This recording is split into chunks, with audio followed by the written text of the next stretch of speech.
Hello everyone and welcome. It's the Euro V8 Supercar Champion, sponsored by KSW Painting, live on Apex Racing TV. My name is Marco Barbanera. Sam Kumo is on the cameras and we are here for a fantastic endurance race from Le Mans. We will have 8 times day to night transition, so we are sure to have also a very pleasant broadcast for you, not only on the racing side but also, going to be fantastic to see the sun set and rise and changing of the lighting conditions, and of course, like I said, the usual great racing that this series provides, race in and race out. We are in round 6 of the championship. The first 2 races were held at Montreal, then we had 3 races in Okayama, and that was the super sprint event in the previous 2 weeks ago. So now we will have 1 race here at Le Mans, and as you can see, the drivers are already trying to set their fastest lap possible in qualifying. And speaking of that, we have a very nice situation in the standings, because we actually have a tie at the top of the table. Nicole Foggy and Johnny Brandon 802 points, Michael Evdoka 795 in P3, then it's Tony Kluserman and Chris Jackson only 1 point apart. Richard Wormingham, Greg Carr, Victor Tanaka, Edward Applager and Anthony Woodward round up the top 10 in the overall standings. You can see the red stripe on the windshield of this car. And also we have the club championship, which is the yellow banner. Guys also are competing for the overall championship as well. Gary Croft is the leader, 537 points. Sam Busin for Rizia Racing, 521. Then it's Clyde Whiting and Michael Frost, 4 drivers yet to score: Brenton O'Brien, Dominic Soare, Katie Rostaranto and Peter Bingham. So this is going to be a long one, as we are just a little way past the halfway mark in the qualifying session. On the bottom of your screen you can see the live update on the times, and we are expecting, like you see right now, the pole position to be around 3 minutes 57, 3 minutes 56 maybe. In these very long tracks, you make one mistake goes on, and you basically at the end of the lap you have 2, 3, 4 seconds of a gap between your time and the possible best time you could have done. But at the same time, of course, this also means that when you see, for example, 2 seconds between Foggy and Klusterman, this doesn't mean a lot, because of course the longer the lap, the bigger the discrepancy, I think, between the various positions. Also in the race, draft is going to play a massive part, because of course we can see exactly right now Ben Gregory is on the Mulsanne Straight, or as I called, the Unadir Straight, because this was the way it was called when I was a little kid, and I don't know why it changed name. But still, if you stay close to the car in front of you, there is no way that that car can run away from you. And you can see on the bottom right of your screen the speed we are getting here, with basically no draft for Ben Gregory, Fitztime Motorsport, getting very close to the 300 kilometers per hour. And then the hard braking zone in the first of the 2 chicanes, then go to the second part of straight. Of course, this was a much longer straight back in the day, but new regulations, you need to basically, you cannot have a straight longer than 1.5 kilometers in an FIA sanctioned event. And so here are the 2 chicanes, one on the right and this one on the left. And after that, get to the proper Mulsanne Corner, which is one of the premier passing opportunities, I think, also one of the most dangerous, because you have to brake while turning. That is never a good idea. We can see on board with Ben Gregory right now, you can see the track is slightly turning, so you have to turn as well. And I'm quite sure we're going to see many drivers miss this spot in the race, because it's so easy to misjudge your braking, especially with the V8 supercar, which is not known for its efficient brakes.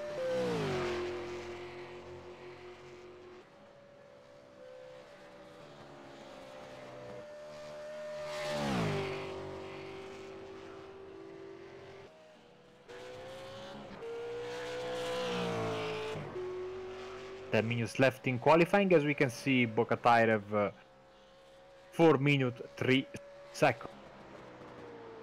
Sits in P11 right now. Other drivers coming to the line. I think it's Alexander Galahov and Harald Stedler are also coming. Yes, here we go with Galahov disappearing for just a bit and now coming back and now disappearing again and then coming back. Bit of an issue with his connection. Gets into the Ford chicanes.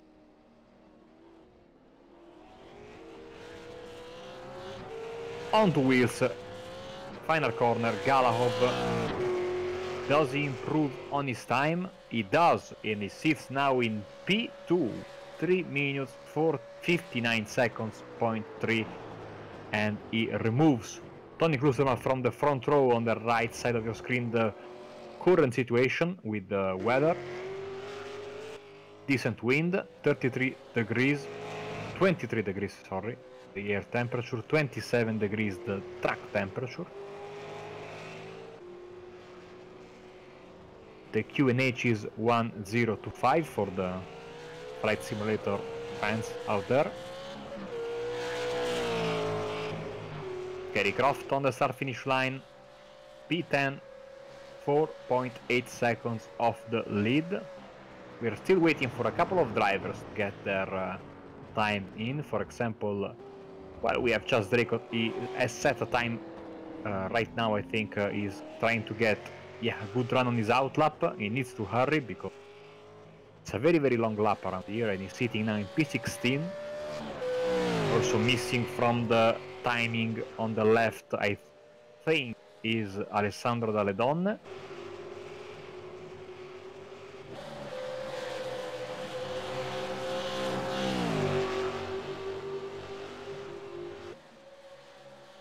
Finally back. There is Pell outside for work, back in Italy and back behind the wheel of a V8 supercar. He really likes this championship and he hopes to do well. Philippe Antoni is having a nice lap right now, currently in P8.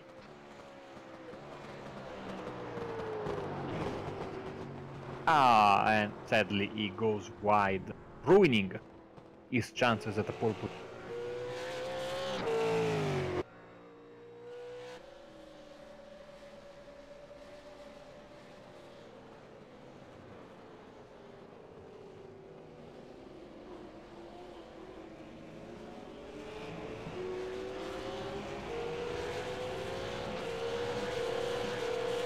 Maradona starting his lap, I think. I have no idea where he is right now because on the standings he's not there, so don't know if it's an out lap or... yeah, I think this is the beginning of a new lap.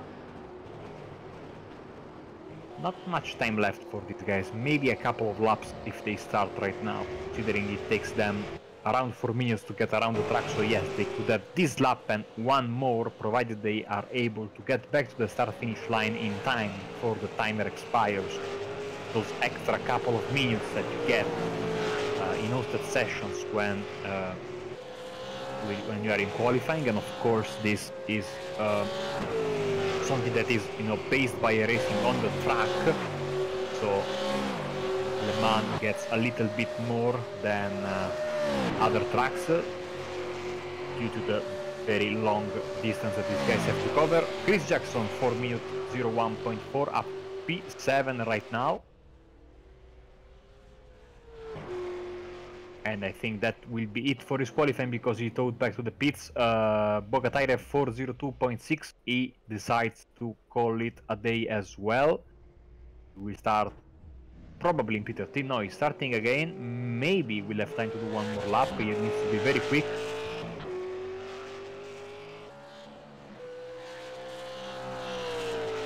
Bill Switzer, P19, 408.1. Wild time differences between many of the drivers. Like I said, a very long racetrack, so this will give a lot of variance between quickest drivers, slower drivers, but like I said, if you are able to stay in the draft of the car in front of you during the race, you can always have a chance. Strategy will be very, very important this endurance race. And actually, I'm looking for the usual Tony Klusterman briefing that he gives us in the commentary booth with the strategy. 2 pit stops, his prediction, 8 laps on the first tank of fuel and 7 on the second and third stop, maybe sorry, on the second and third stint, maybe 994 with big fuel saving, and of course the night time is very, very dangerous. Braking zones will be in a different place, the track will get cooler. These cars have headlights, but I don't think they are very, very powerful, so remains to be seen. They will be able to cope with this. How they will be able to cope with this? This is a first for this championship. We've had many endurance races in the past, but this is the first time we have 8 times day to night transition.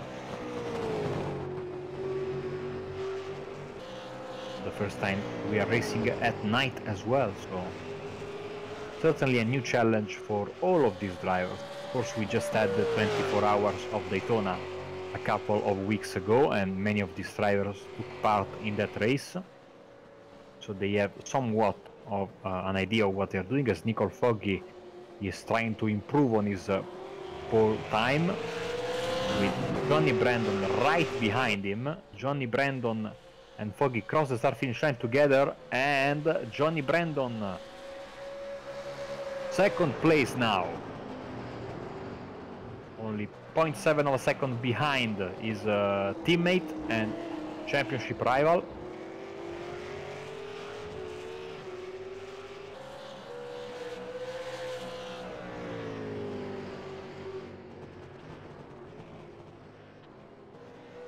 XVR looking very, very good for a lockout of the front row.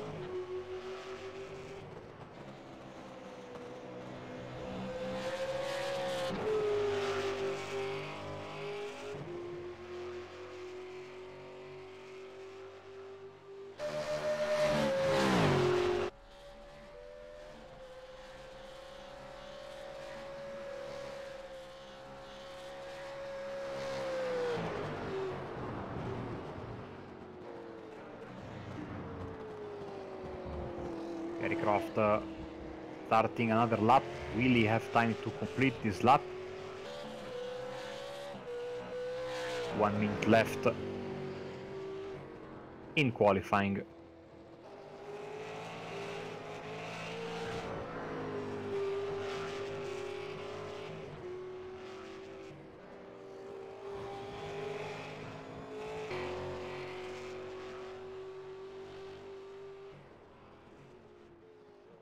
As you can see on the left side of your screen, the gaps. Daredonne finally sets a time, and P7 right now. Tadler, P14 for him right now. Will he improve? He will, and he peeps Gary Croft and moves himself to the 13th position. Also, I think this is Andrew Hoffman launching himself for one more chance, as the checkered flag waves.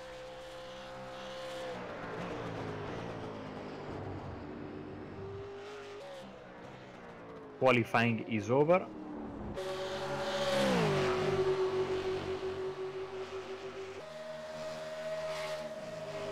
Nicole Foggy trying, I think, to give a tow Johnny Brandon.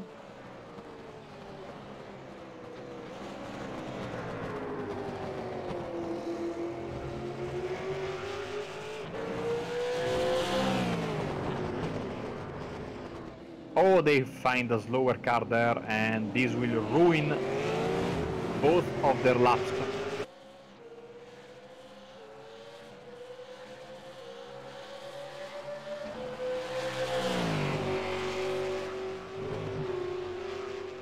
Not really what they wanted, but I think that the first row is safe.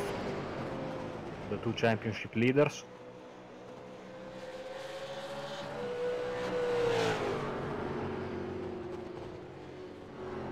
Foggy goes in the grass. Maybe Brandon will have one final chance, but I don't think this is going to be a good lap because of that near collision he had with that slower car a couple of corners ago. Here comes Brandon. 3:57.5 is the pole position time, and Johnny Brandon aborts his lap and elects to go to the pit lane. Charles Draycott, last but not least of the qualified drivers, trying to get a last gasp improvement.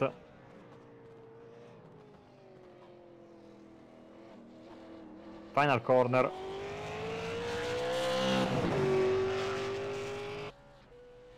From P23 to P22. Overtakes Bill Switzer. Gary Croft also finishing his lap.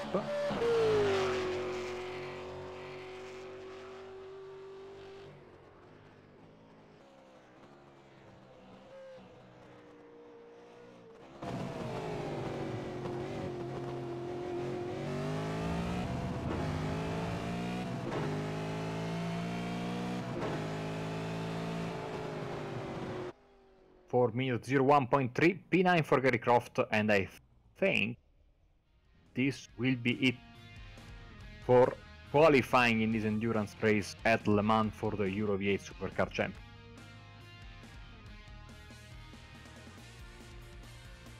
Waiting for the session to switch over, and then we will present you starting grid. If I'm not mistaken, a new set of rules for endurance races in this championship. We will have a rolling start instead of a standing start. Thankfully, the rolling start will begin very close to the end of the lap. We don't have to do an entire pace lap around the 13 kilometers of the Le Mans circuit.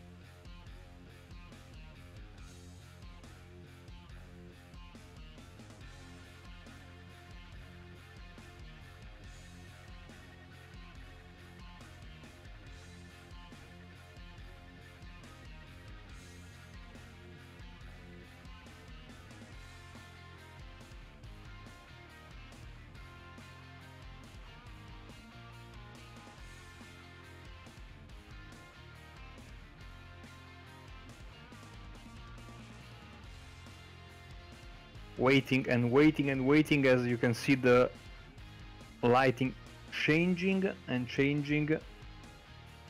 This will be a tough one on these drivers.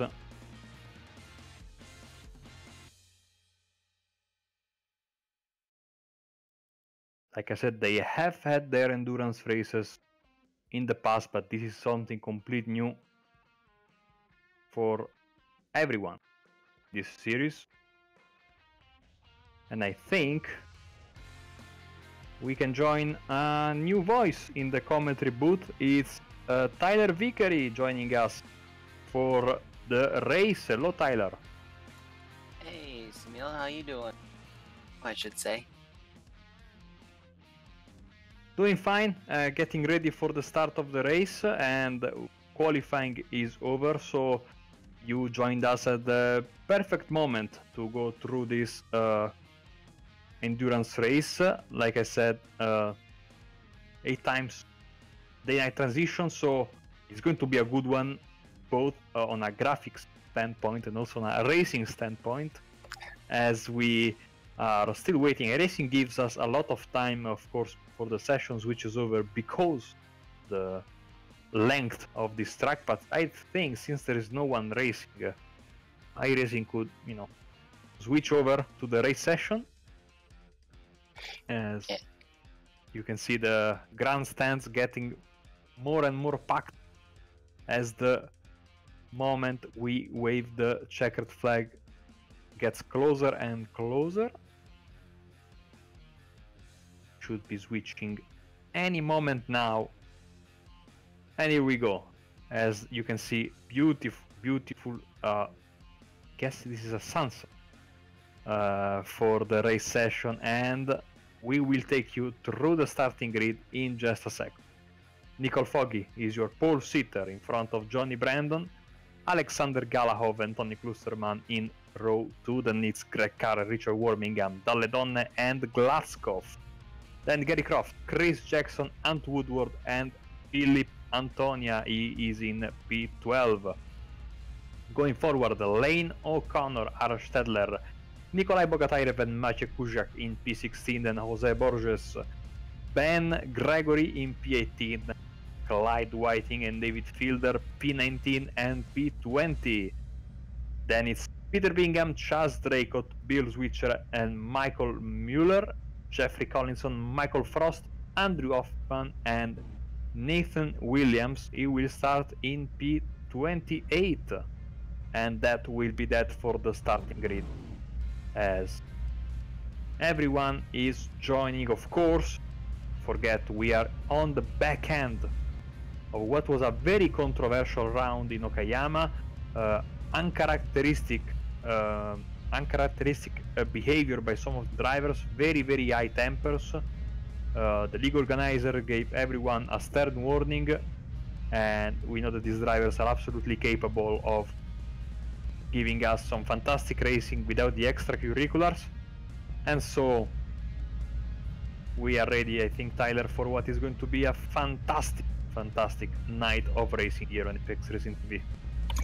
Yeah, especially coming in now and with the V8 Supercars, I love, so get to see some great battling, especially at Le Mans, which is a very a big rarity for me to see some of these V8 Supercars running around Le Mans. So it's gonna be some fun racing, especially an endurance race. I can't wait to see how this goes. Gonna be a lot of strategy involved as well.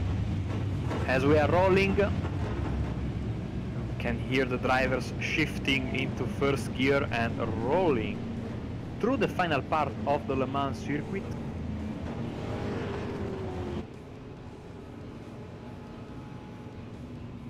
We are getting into the Porsche corner.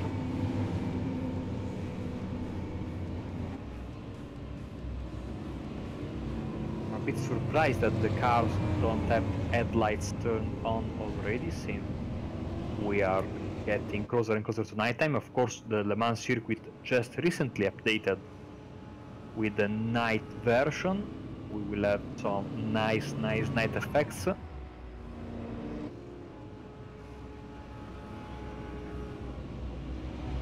Pace car about to take the hard right towards the pits as we are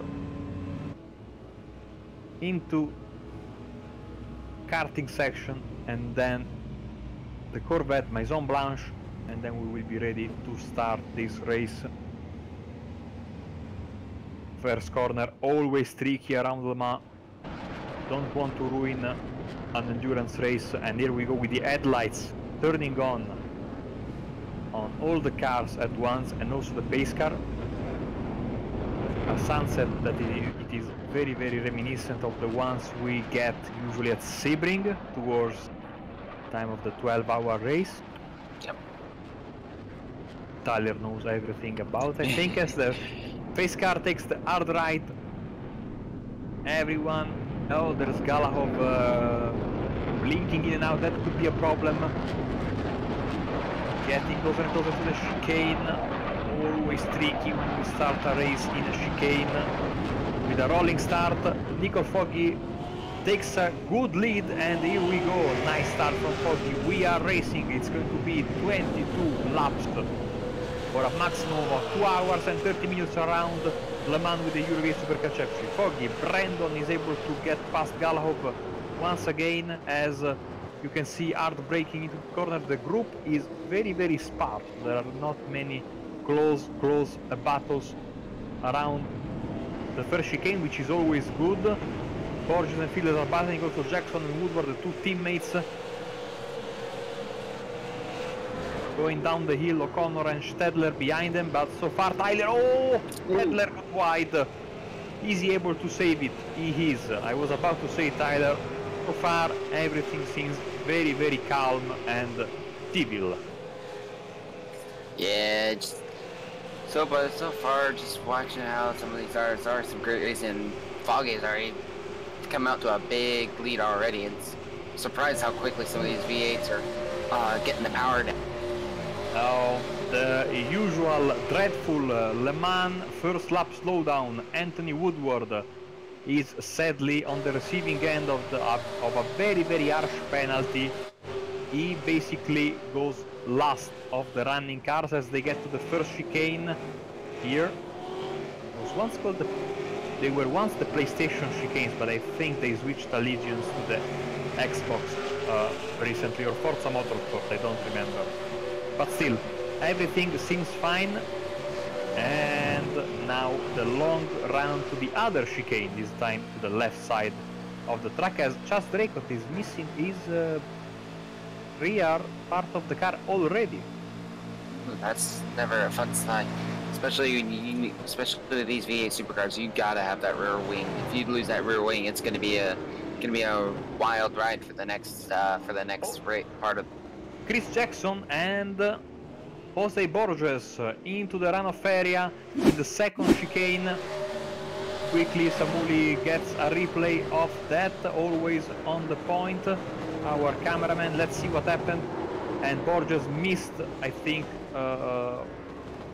not a very it was a very optimistic line through the chicane, and he collected Chris Jackson as cones go flying left and right as we get to the Mulsanne Corner for the first time. Let's remember, of course, that we have this. Oh, there's a guy very slow there in the background. Is that Anthony Woodward? I think he is. Maybe another slowdown for Woodward. Terrible start for the NQR driver, as he is basically far away from the rest of the pack. I was saying these drivers will have one faster pair at their disposal during the course of the race, which is always nice to have when we are talking about an endurance race. Only 22 laps, yes, but very long 22 laps, as Nicole Fogg is the leader as we are getting ready to complete the first lap of the race. And Nathan Williams looks like he just dropped out all of a sudden. He looks like he had an internet issue and he lost connection. Yeah, I think he started from the pits and really didn't make it out of the pits. I think because didn't show on the timing for quite a bit. As you can see, Brandon is able to keep it very close with his teammate Foggy, and Galahov there blinking in and out, but still holding it very close with his two companions at the top of the pack. A good start from Dalle Donne, I think, because he's up to P5 and he was not very confident in practice about his lap times, but it seems like he's able to hold on his own. Of course, a wild card many times in this series, not a regular, would love to drive this car better. Hasn't sent his livery to the organizers still. He will get a telling off for this after the race, as with 8 times time acceleration, Tyler, Knight has come very suddenly on the track.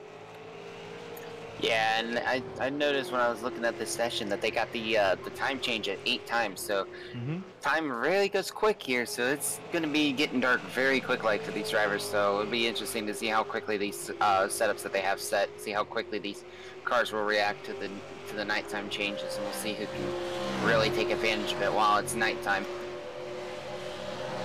And of course it's going to be a long night.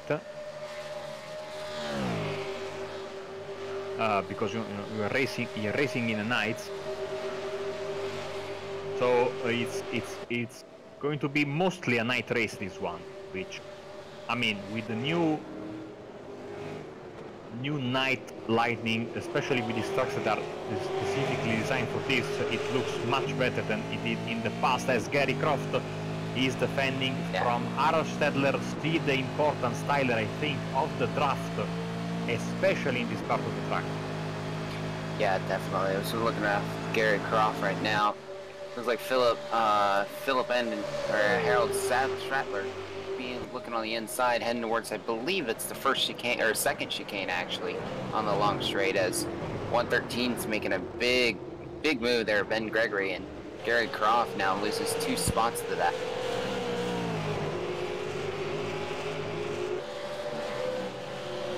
Nice to have Ben back after his big crash a few weeks ago at Watkins Glen in the World GT, as we have some almost 3 wide action in the back. That is Gary Croft, Fielder and Carr also in this pack, or basically fighting it out for P9. It looks like Gregory had a slowdown there, as Gregory's already fallen back a little. Yeah, the second lap slowdown almost as bad as the first lap slowdown. Yeah, absolutely. You know how bad it is. The only positive about the second lap slowdown is that the pack is a little bit more, you know, the cars are not all at once all together, so you lose a little bit less position. But still, the algorithm for calculating the slowdown is the same on the first and on the second lap. So you will have to slow down a lot. As Bingham, I think, is in the gravel. And his car seems okay, so just an off there as... Ooh. Let's get a replay of that. Yes, here we go, Bingham. At what I think is Indianapolis. Yeah. I have a love-hate relationship with the corner names of this track. Yeah, it just looked like it was well watching it. It seemed like got on the brakes a little too late and just didn't realize where his brake point was, especially when it gets near the dark like this. It's very difficult to make sure you have your brake points, and it's going to be a big key, because if you don't have your brake points right, especially during the night, you're going to end up really costing yourself a lot of time and possibly take yourself out. One thing I've always noticed as Brandon gets the fastest lap of the race, one thing I always noticed about this series and the endurance races is that they tend to go by very, very quickly. And we are already 8 minutes in this race. The action is ever present, as you can judge and see by the long trains of cars, apologies, that you can see both on your screen and on the right side on the track map. There are many drivers still together, battling it out for different positions all over the field, as Chas Draycott, despite missing his rear wing, is holding his own against Jose Borges. Which I'm kind of surprised seeing how Chaz must have a good setup to where that rear wing is going. He can still get a lot of speed, which I feel like he probably gets a lot more speed in the straightaways now, but unlike on the turns, he's definitely struggling a little bit in the turn. Chas Draycott, our colleague, and also Borges, I think we get a slowdown for this. Doesn't look like it. I think he did. Maybe. Yeah, maybe. As there goes his teammate Jose Borges going around on the outside, heading towards that first chicane now. No, this summer I was thinking about doing the Le Mans 24-hour night racing, and that corner there is what actually told me to don't do it, because I was getting slowdown after slowdown after slowdown, as we get the battle for P8 getting really feisty with Stedler, Fielder, Antonia, almost going 3 wide, with Carr waiting in the wings as they brake hard for the second chicane, Fielder getting a lot of the curb and also more than the curb. Absolutely. Ooh, 78 there. Philip and Antonia had a little bit of a wiggle. Now I think that is Car also joining the party. You see some drivers are very nice and they put their names on the rear wing so we can identify them from the back as well. Yeah, especially in the dark like this. Exactly. When it gets dark, and it was worse in the past, a little bit better now, but when it's in the dark, it's very tough to make out the liveries from far. Yeah, definitely, I can agree with that. I mean, it's tough right now as well, but a little bit easier, of course. Especially when they get into the, start-finish line, there are more lights there. Yeah, absolutely. Also we have the wheel will be lit up at night. Oh, great move nice there pass by Antonio. Looked like Sadler got on the brakes a little early just to make sure he doesn't upset the car, and Philip felt a little bit more confident in his car, and that was a great pass there going into Indy. Oh, Daledonne dropping many positions. Oh god, that is a lot of damage.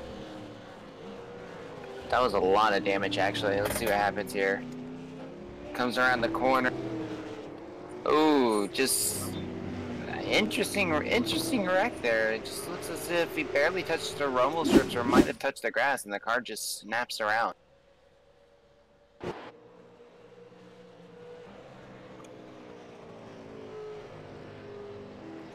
Looking on the Sergi now. He's keeping ahead of Lane O'Connor right now.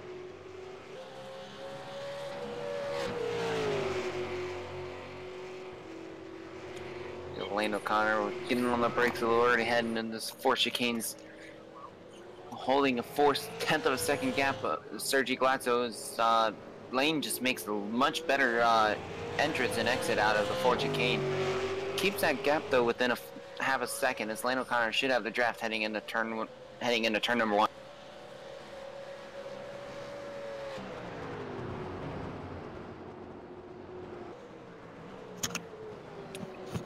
As keeping an eye further back as well, we've got a good battle between David Fielder and Greg Carr right now. His gap is really getting down low.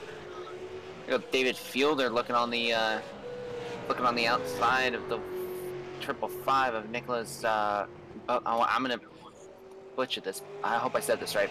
Bogachev. Sorry if I butcher that, but I gotta get used to these names.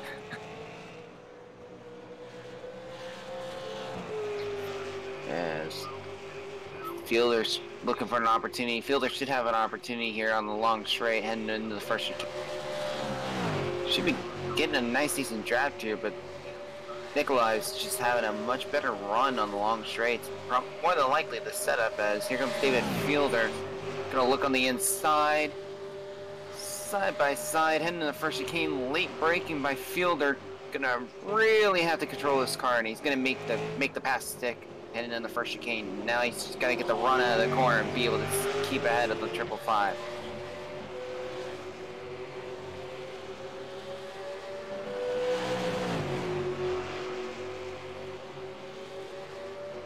And down the long straight now we got Greg Carr in the mix as well. Greg Carr still look on the outside. He's gonna have the inside line heading to the second chicane. He might be able to make the double pass here as he cuts around, starting to get side by side with David Fielder. He goes in the late braking. He's gonna, might he make it stick? And he will actually. So two spots gained by David Carr. David Fielder also moves up to 10th place. Great move by both of those drivers going into the second corner. I mean second chicane, I should say. My apologies.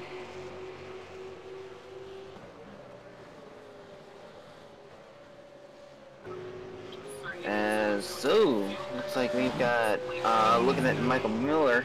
Looks like he had a little bit of damage to the front end, probably a little bit of a fender.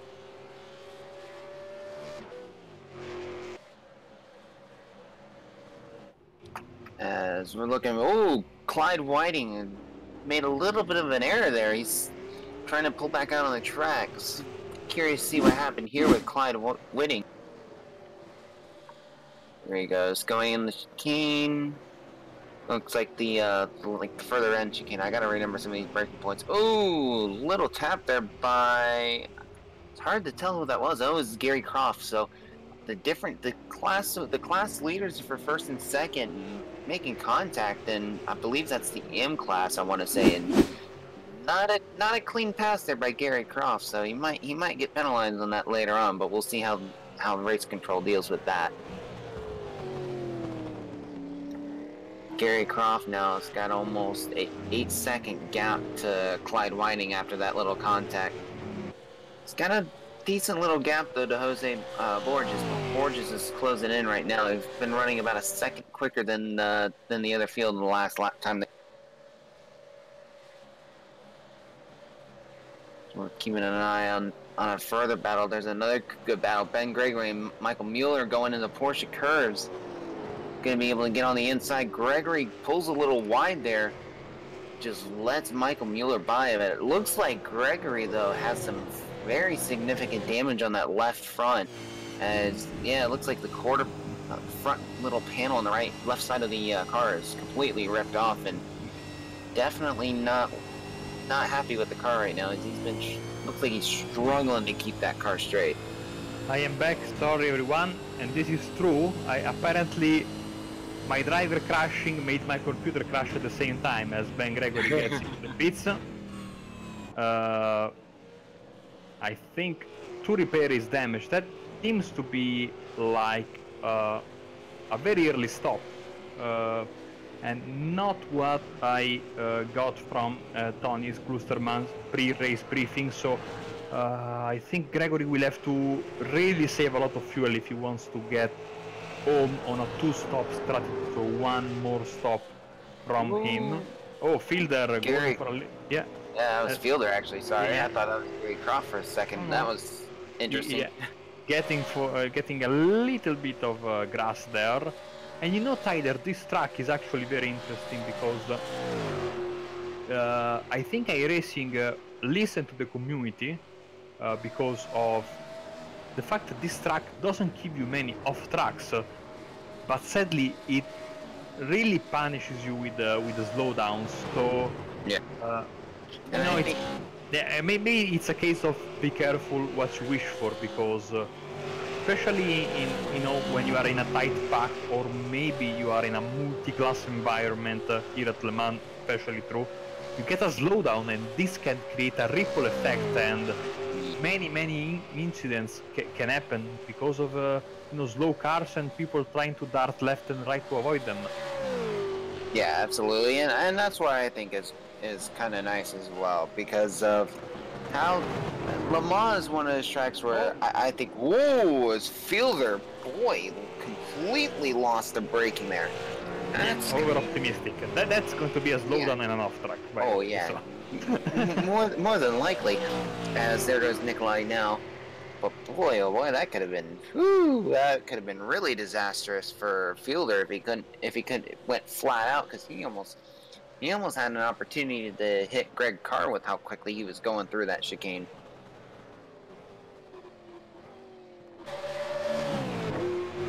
So as you can see on the track map, the top 3 have checked out on the rest of the field. Foggy, Brandon and Galahov are running away as we have Switzer, Mueller and Whiting.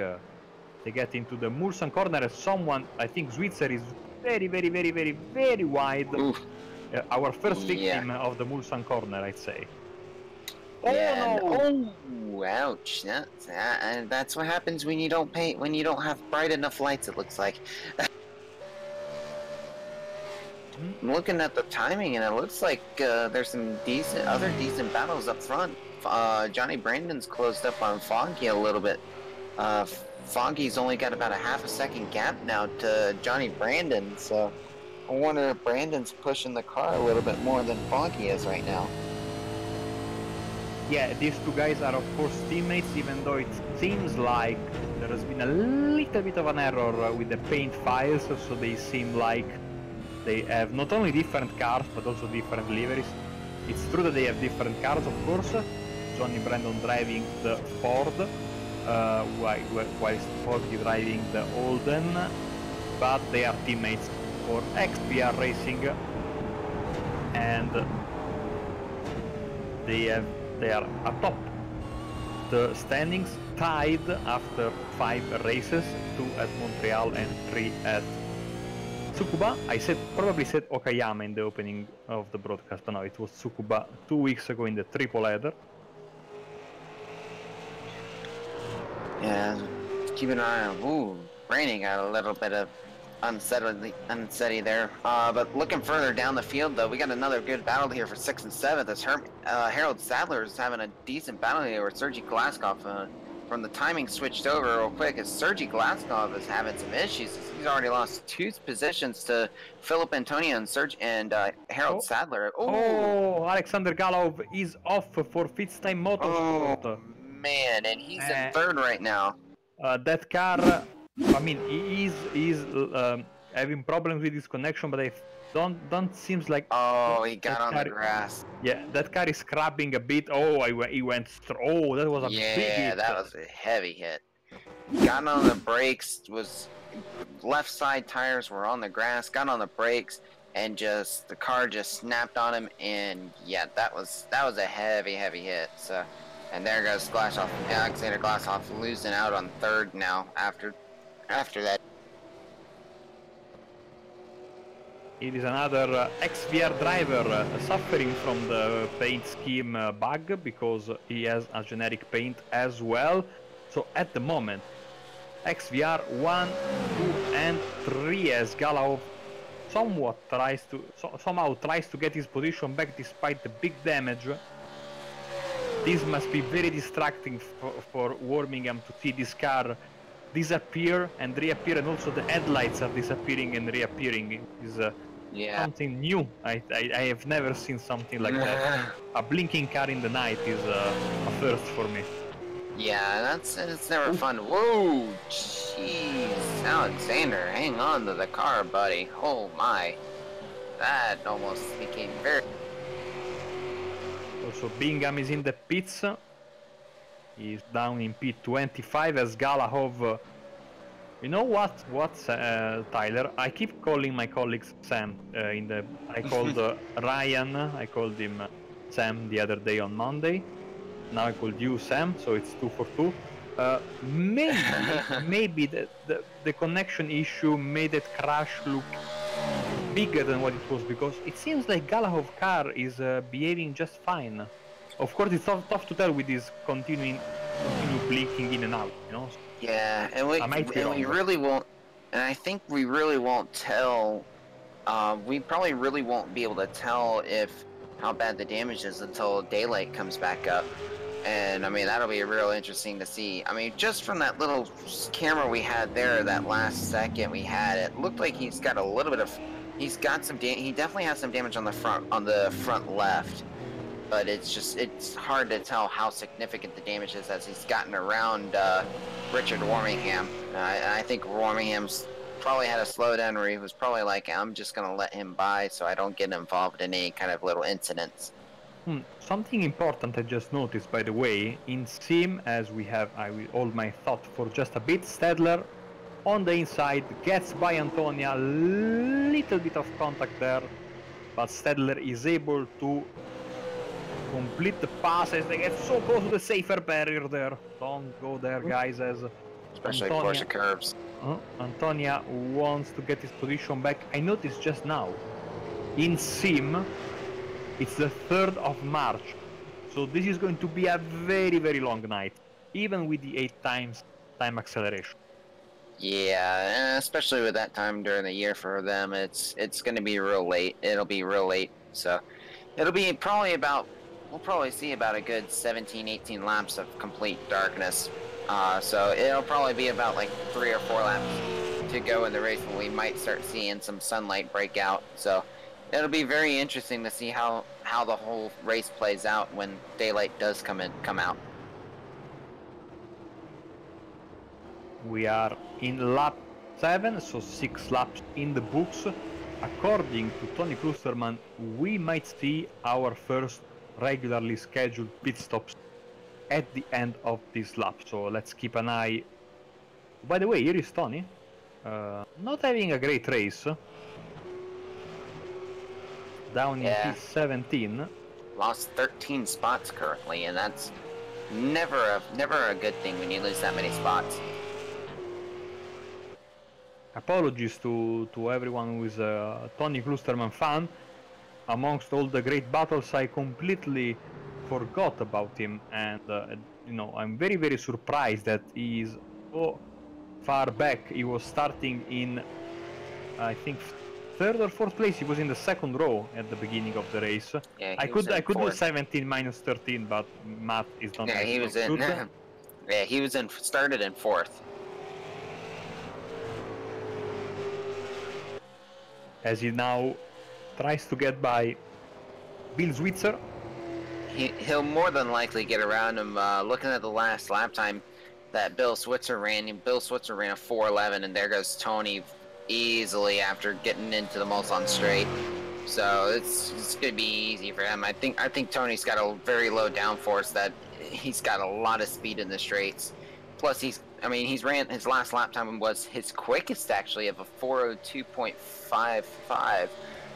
Still slower than Nico Foggy and Johnny Brandon, who are still running sub 4 minutes. As we got Sergey Glaskov having some more issues now. Yes, second chicane of the Mulsanne straight. I think he went off in the gravel. Car seems to be fine, but now we will learn more. This replay. Ooh. Okay. Oh, that was close. And he didn't hit anything. No, good for him. Just went for a nice ride. Looks like he's got too much brakes in the front, I want to say, because that rear turned around very quick. Like, so if I was him, I would probably want to put a little bit more brake bias in the rear just to keep the rear settled and not be looping around like that, because that could have been really disastrous for Nikolai Bogatrev and Greg Carr, who was just in front of him.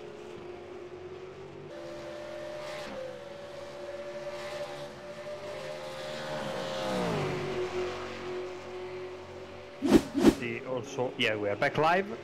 Alois Stedler, Lane O'Connor, and Philip Antonia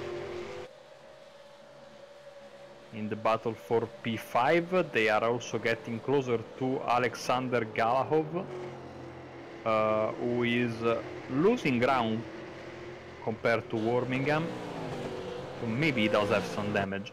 Once again, it's really tough to get a good idea of... Well, that lighting right there, that lighting right there, you can see that left front. That left front's definitely got some damage.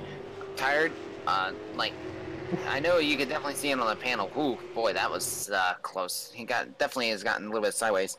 He might have a little bit more camber on that left front, as here he goes diving into the pits now, as well as I believe that is Harold Sadler also coming into the pits. Either it was Harold Sadler, or no, actually it was Philip Antonia going into the pits.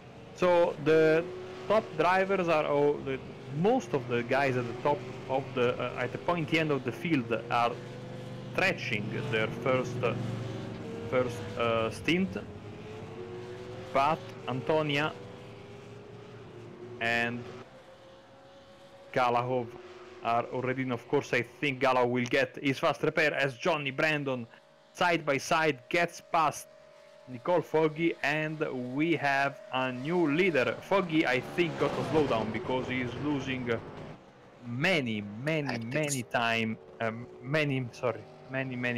seconds, almost many tenths of a second. Okay, towards Johnny. And I think he got to slow down because he's down to 7/10 of a second right now is the gap.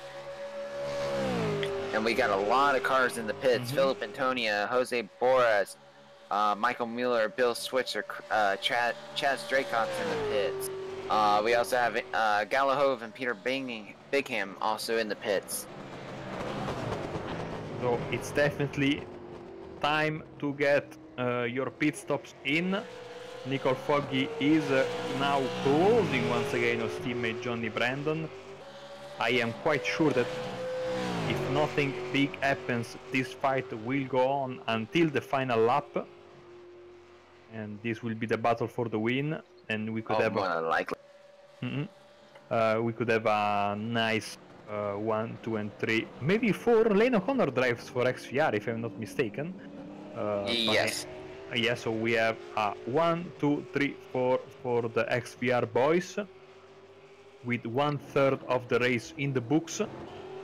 Another driver. All the XVR guys are having the wrong paint problem tonight. But at least Lane O'Connor has the white and green colors on, so yeah, at least that is right on his part. And here's the shocking thing too: the two different teams, the XVR green guys, they're about, when you look at it, XVR green team is running 3rd and 4th, while the XVR sim racing team is running 1 and 2. But look, the whole difference is just unbelievable. Nico Foggy and Johnny Brandon are almost 36.5 seconds ahead of Richard Wormingham and Lane O'Connor. I mean, that's a huge gap to make up. So it'll be interesting to see how this goes, to see how much farther these guys can make it on fuel strategy, to see if Richard Wormingham or even Lane O'Connor can try to catch up to their teammates. So it'll be very interesting to see how it plays out. Exactly. Get towards the end of another lap. Oh, Glaskov has got another issue, I think. Still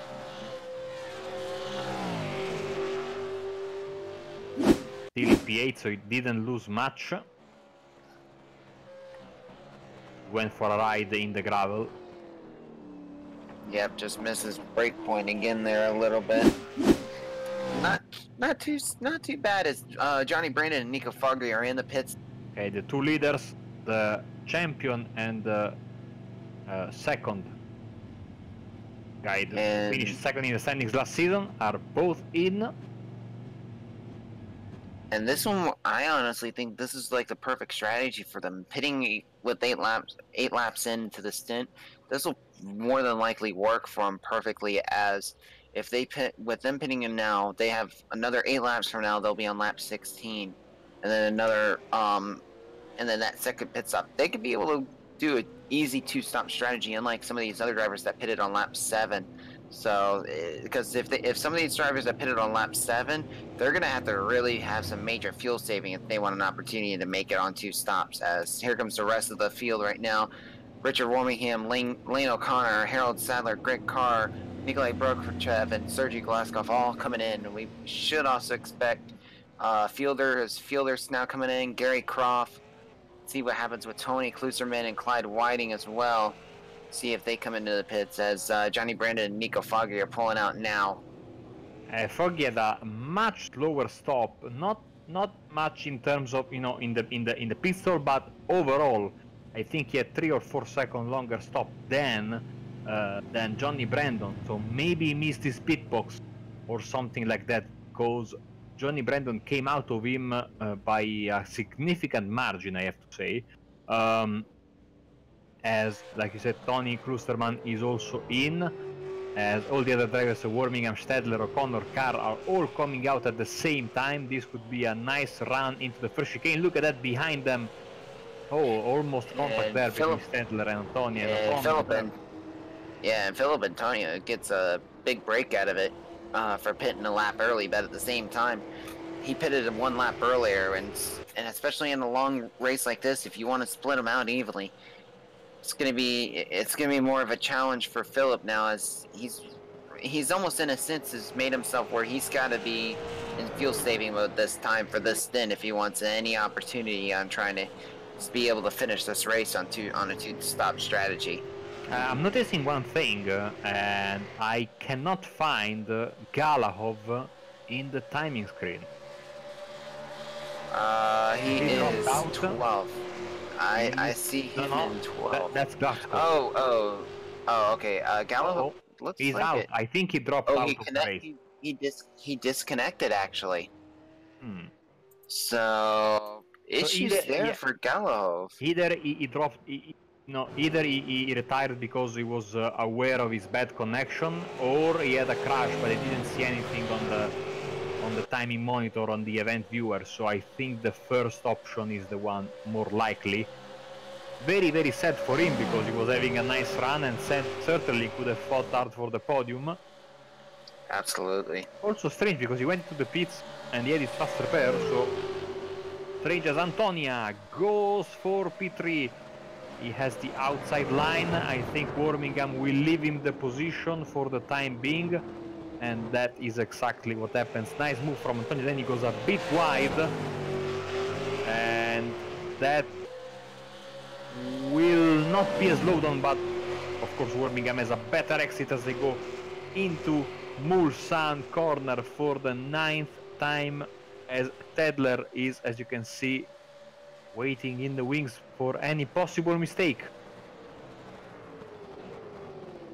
Yeah, it's Harold right now. If I was Harold, I'd stay behind these guys, try to fuel save as much as possible, especially in the long straights, because if you can fuel save here, you could give yourself maybe a little bit of an advantage, maybe even stay out that one extra lap, if necessary, to where you can, so that when you come to the last stop of the race, you could be able to have you can be able to take on less fuel and be able to make it to the end.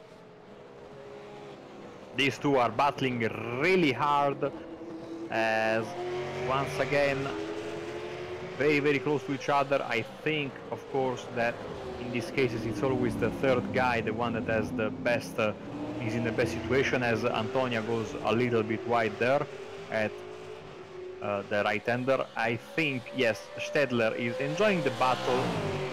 He's relatively safe, even though O'Connor and Carr are not far behind, and if these two guys make a mistake, he will get two free positions basically.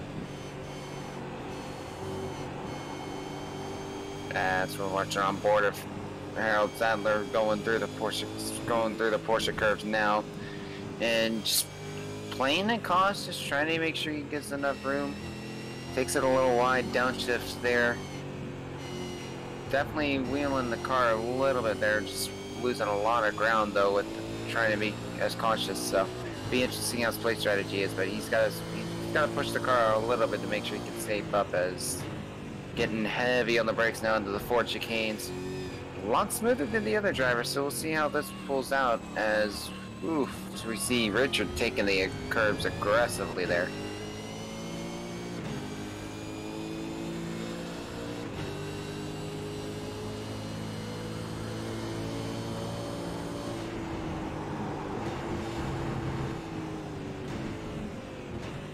I am really surprised that no one went off in the first chicane.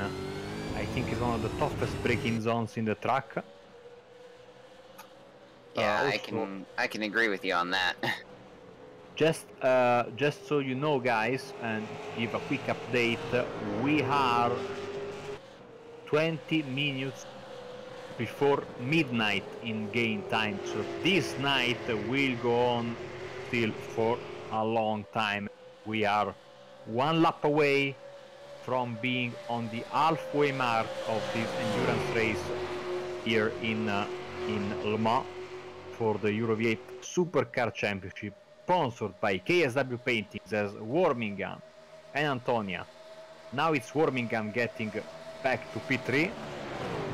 Once again Stedler is staying put, not forcing the issue, but look at that behind them, because O'Connor and Carr are basically now together, these three guys in front of them, so this will very quickly turn into a 5-car battle for P3.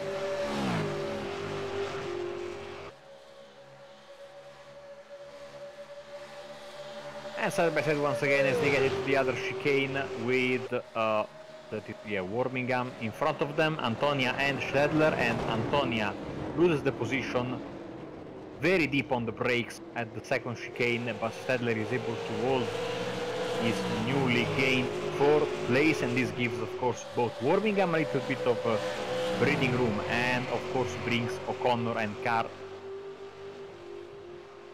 a bit closer the action to the fight for P3.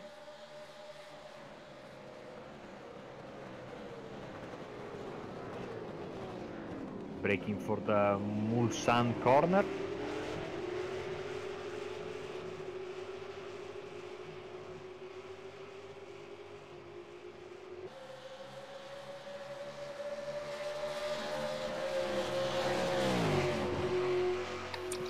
have to admit though, with how these after that pit stop, it's kind of impressive seeing that all the actually it's from third to seventh, all are within 2 seconds of each other and can have a good opportunity of trying to catch up or even pull away from the other cars behind them. And they have their own little scrap for top 5. Yeah, and this is why I love this championship. The field is, even though there are of course the quicker drivers and slower drivers, there are so many evenly matched drivers. And you know, maybe in these endurance races it's harder series to show off this, but if you go to a normal round, there are genuinely every time 5, 6, 7 guys that can win a race as Foggy gets his fastest lap of the race. 1 second. 1 second faster than Johnny Brandon, by the way, so he is really pushing. And Borges and Gregory fighting for P9. See Borges trying to use the draft as much as he can, but I think Gregory has gotten the position in the bag now.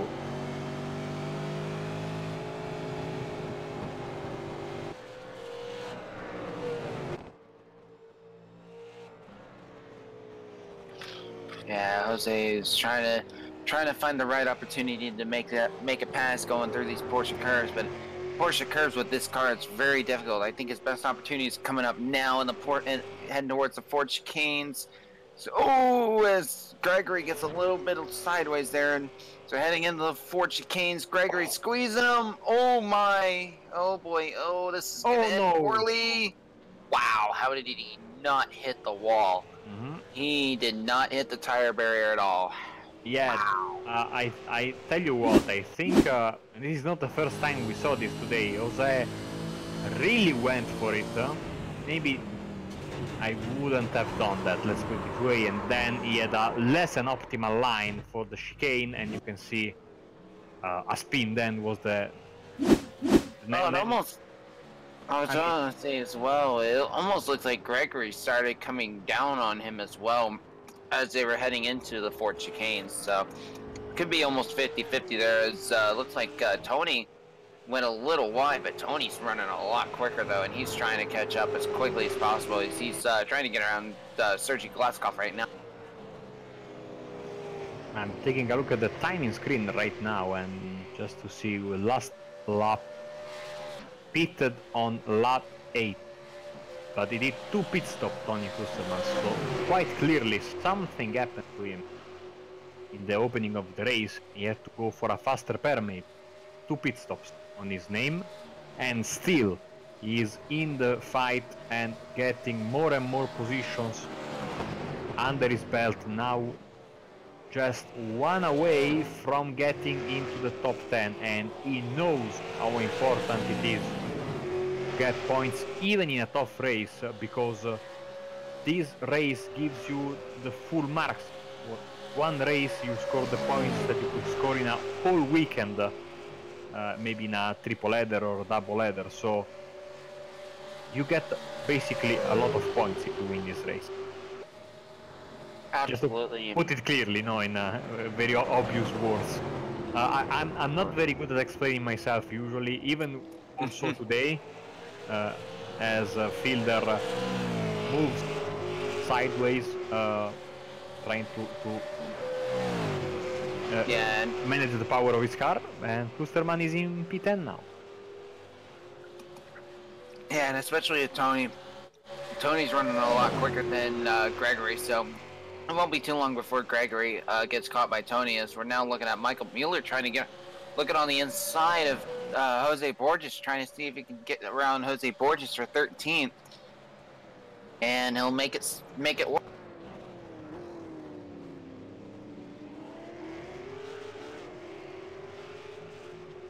See, maybe on the timing screen, Philip Antoni having some trouble. I believe that's Glaskov, or no, it's not. Sorry, it's the... No, it's Glaskov. That is Glaskov with the, I think, damage to the front of his car. Top 12, Foggy, another fast lap, 57.5, another 8/10 of a second taken off his teammate. Something's wrong with Glaskov, because he lost a lot of time. Plus, he was really slow coming out of that corner. Okay, that is a car without his bonnet, which is not ideal under any circumstances. Even though some say that you get better cooling for the engine, and that is why. That is why, yes. And he looks like he knocked out. Looked like he knocked out his right front headlight as well. Yeah, that'll definitely be difficult for Sergi to catch up. That was a really big mistake. And also, like I said, I think Philip Antoni had a problem because he lost a place to O'Connor, who is now in P5. But as you can see, they are still close, so maybe just a little bit of an off. Here we go. Thank you, Samuli, with the replay. Yeah, just locked up the rears a little bit, went sideways, went off track, but it wasn't too much damage. There, position-wise. He did lose only one position, but he's still in the group, though. He's still in the group with the top 5, so he still has an opportunity at racing for top.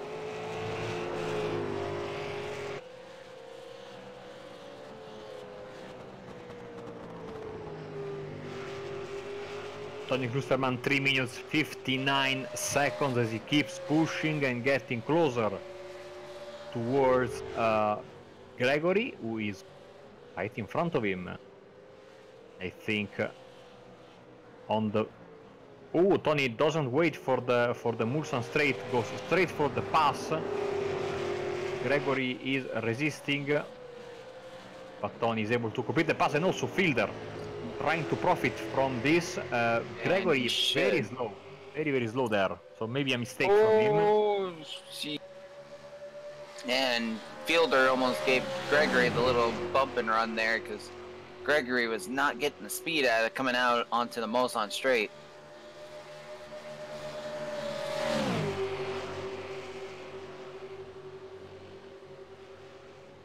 Nice move, and in a couple of corners Gregory goes from 9th to 11th. So now it'll be a little while before they catch up to Nikolai Bogachev, but they're definitely running much quicker. As Tony actually got into the sub 4 minutes with a 3 minute 59.9 second lap time. So Tony's on a hot streak right now. He's gonna start really cutting off some time on these other guys to try to get back up into the top 5.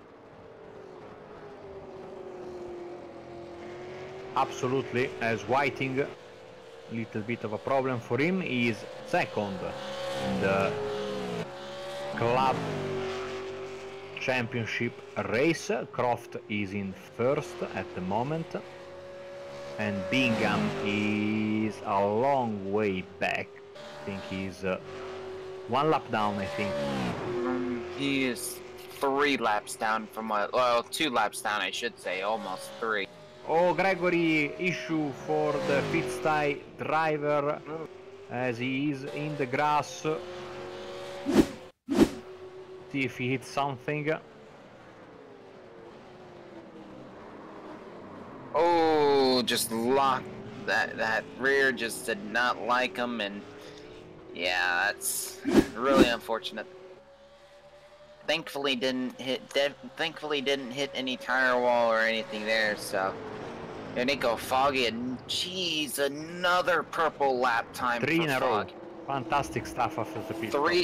3 minute and 57.3 lap time. That is ridiculously quick. So let's say he is making up for that bad pit stop, because after coming out he had 3 times the fastest lap of the race in a row, and now Johnny Brandon seems to be struggling for grip, and I think Foggy will go for the overtake very soon, maybe even at the next chicane.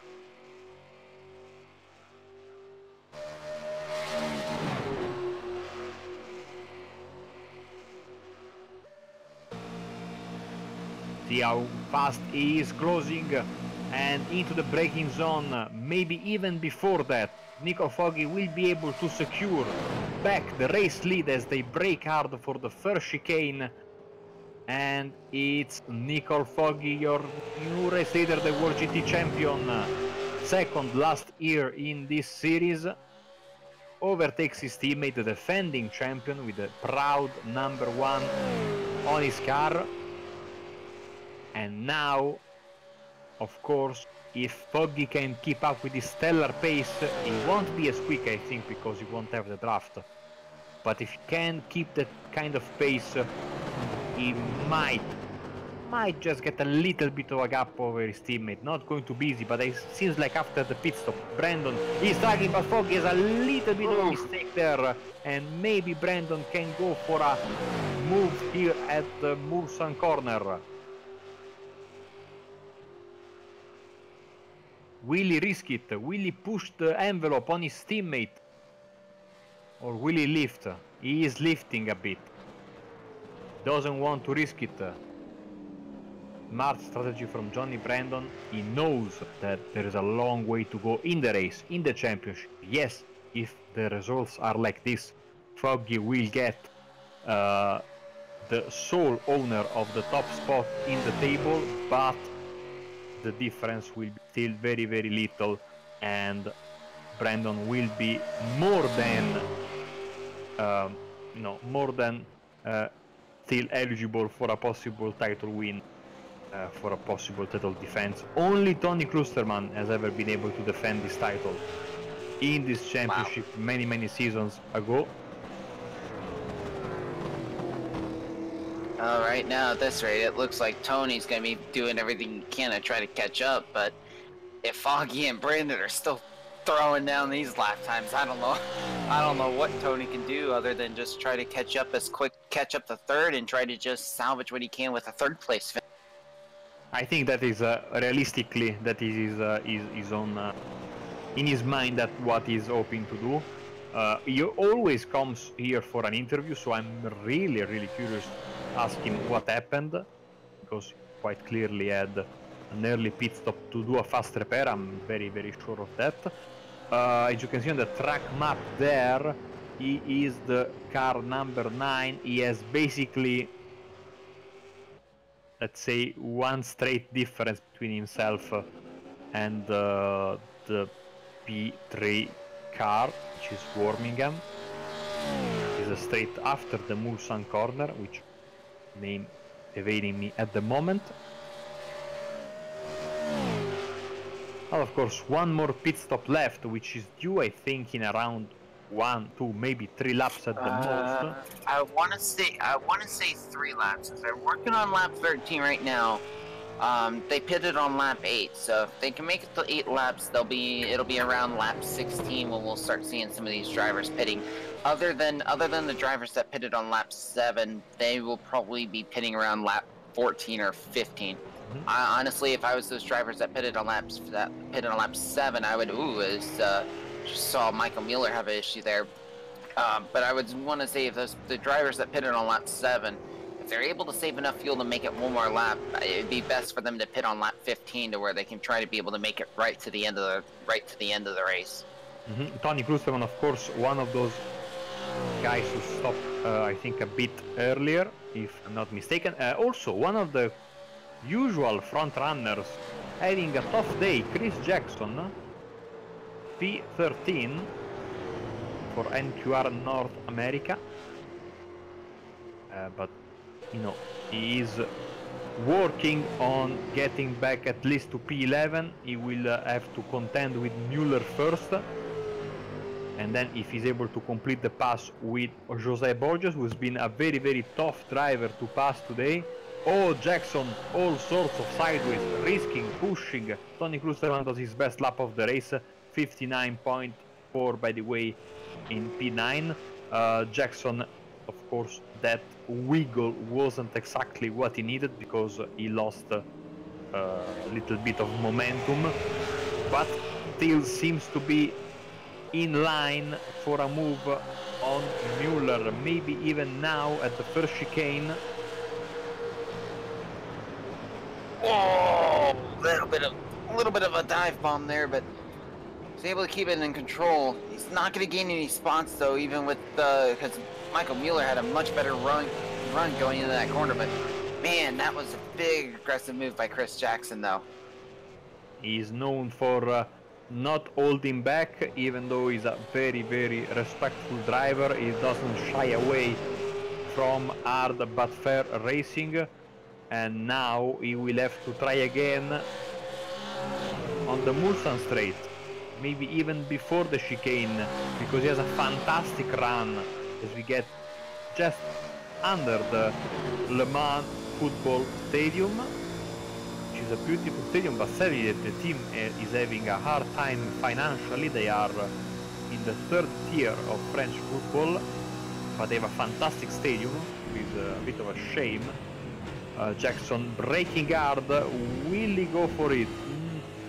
Great defense by Muller. It was a bit risky, I think, to go there, go for it there from Jackson.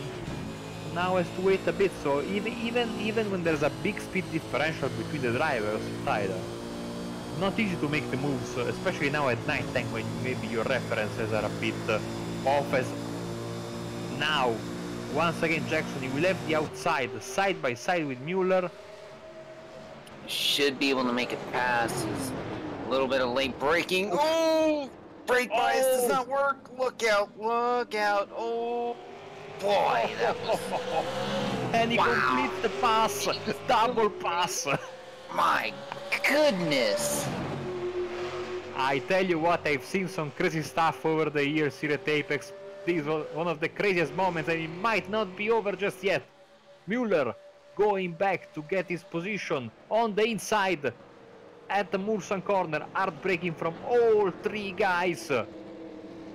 No one is blinking, but Muller gets his position back. That was some crazy stuff, Tyler. Yeah, I was gonna say, he's gotta, I think he needs to move that brake bias back a little bit, because my goodness, how he didn't take out all three cars. Just watch this from the in-card camera, people. I mean, this is just gonna be unbelievable car control. Wow. That's one way to get two moves in one done. Oh, one that's... yeah. Yeah. Oh, no! And said it too soon, apparently, because I guess when we were watching his other save, he could not save it that. I think that was at Indianapolis. Oh, so got maybe... shoved a little wide and lost some grip, and then we got into the 38. Oh man, wow. So, in old school hockey terms, I think that the word is fisticuffs on the racetrack right now. Yeah. Stadler, Harold first of the top guys to drink for his second pistol. Seems a little early, but actually at the same time, looking at it, he's pitting on lap 14. If he was able to make it 8 laps previously, I believe.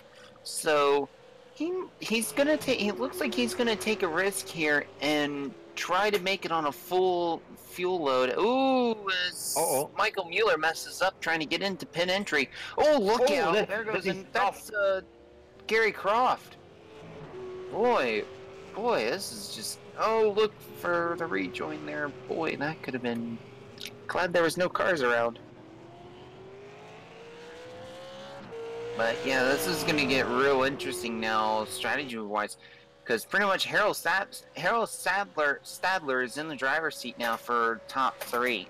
He's about a minute and 18 behind Richard. Actually, it's going down. He's about a minute behind Richard Warmingham. So if he played the fuel right and is able to make it and conserve the fuel and make it to 8 laps, like what a lot of the other drivers were doing in that first stint, he's in the driver's seat of possibly being able to steal away that 3rd place from the XVR drivers. Always something to look forward to in the endurance races of the championship. And usually, Clyde Whiting, yeah, Michael Mueller, Chaz Straycott, Bill Switzer, and Gregory are all in the pits. Sorry to interrupt, Marco. I figured I'd give the people update on that. Oh, who's that?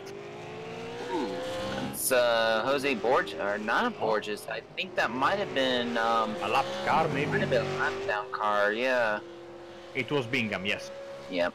Yeah, he's right now 2 laps down currently, 2 or 3 laps down currently. So he's just trying to be able to take advantage of anyone that makes mistakes that can't finish the race. Because right now he's only has lost 1 position compared to where he started. So still a decent drive. It's just probably not the drive he wanted to have. Now moving out of the way for the blue flags. Yeah, many times we see in this championship, especially in enduros, as Foggy, Brandon are in the pits. We see like the race is always exciting, but you can see that there are some sorts of subplots that then get the answer you were looking for just at the end of the race, where everything comes back together and the different strategies play out for the different drivers. So we'll see if Foggy doesn't miss his pit stop this time around. Yeah, and I honestly think this time, if I was Richard, knowing I can be able to make it 8 laps, I would go 1 more lap and try to see if you can leapfrog Foggy in them. Even though it's still a tough task, but trying to stay out that 1 extra lap might give you an opportunity, and especially if you're able to get some fresh tires real quick. And never mind, as Warmingham is going to come into the pits, so he's just going to focus on securing that 3rd place finish and hoping that it works out in the long run, as we'll have to keep an eye on Harold Stadler, as he's right now the card that that Warmingham's got to beat out of the pits, as Stadler's right now on his out lap now, and looks like he's about 8/10 of the way through his lap. So Lane Connor, Philip, and Tony are all coming into the pits, so it looks like a lot of these lead lap cars are coming into the pits now. Foggy and Brandon are out, and this time it was Foggy getting the quicker stop and the quicker time cone to cone, so he still leads coming out to the pits. The car has to pit, yes, and Warmingham and Greg Carr, Greg Carr and Nikolai Bogachev stayed out, so and it looks like Stradler's getting ready to complete lap 15, so he should be able to get around them easily. As here comes Richard coming out of the pits. This actually might be close. Where's Stadler on the track now?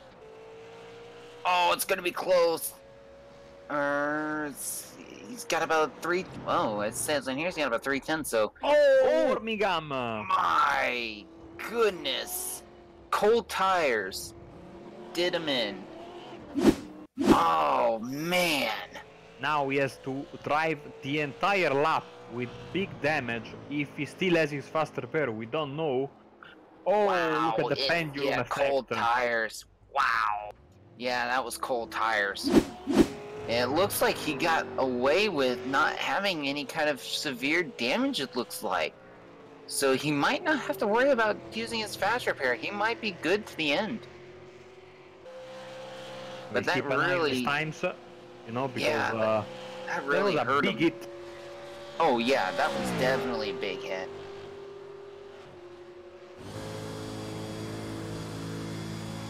Steering seems straight from the onboard view. Yeah, onboard looks good. Engine sounds decent as well. It doesn't seem like the engine took too big of a hit, so he might have really have gotten away with it. But we'll see. We'll see how the run goes, though. That'll definitely answer it, depending on how his run goes and what his lap time. Yeah. Also, one of the other effects that a mistake like this can have is a possible damage to your confidence, and also it's tough to get back into a groove. When you make a mistake, you have to go to once again put the car in the right place, as Warmingham gets by fielder.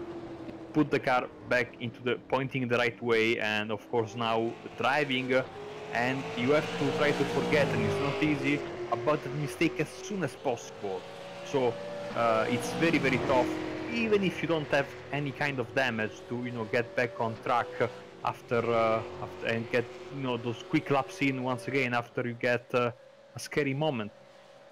Yeah, exactly. It really makes or breaks confidence, especially for any race car driver.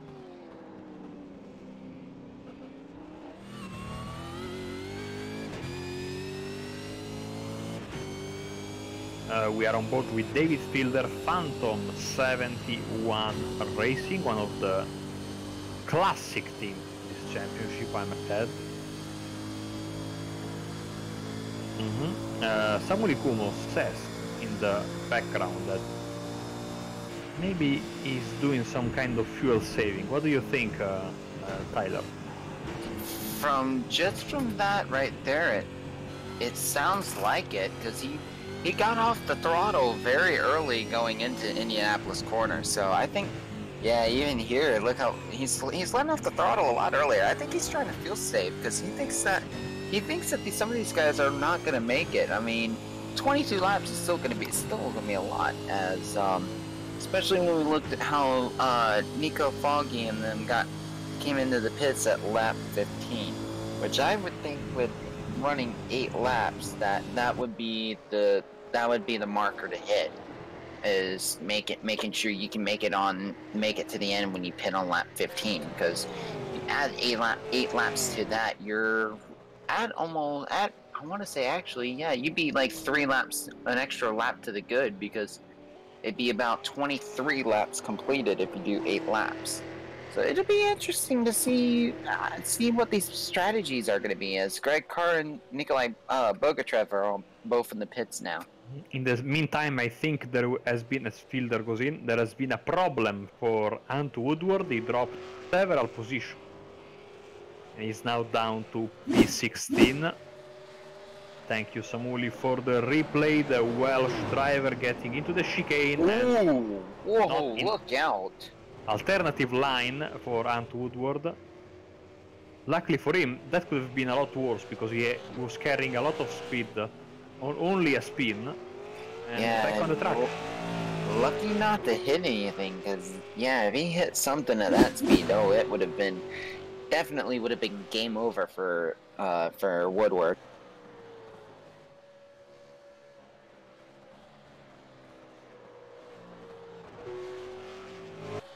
Back to the lead of the race, and Nico Foggy pulled away from Johnny Brandon, 2.2 seconds.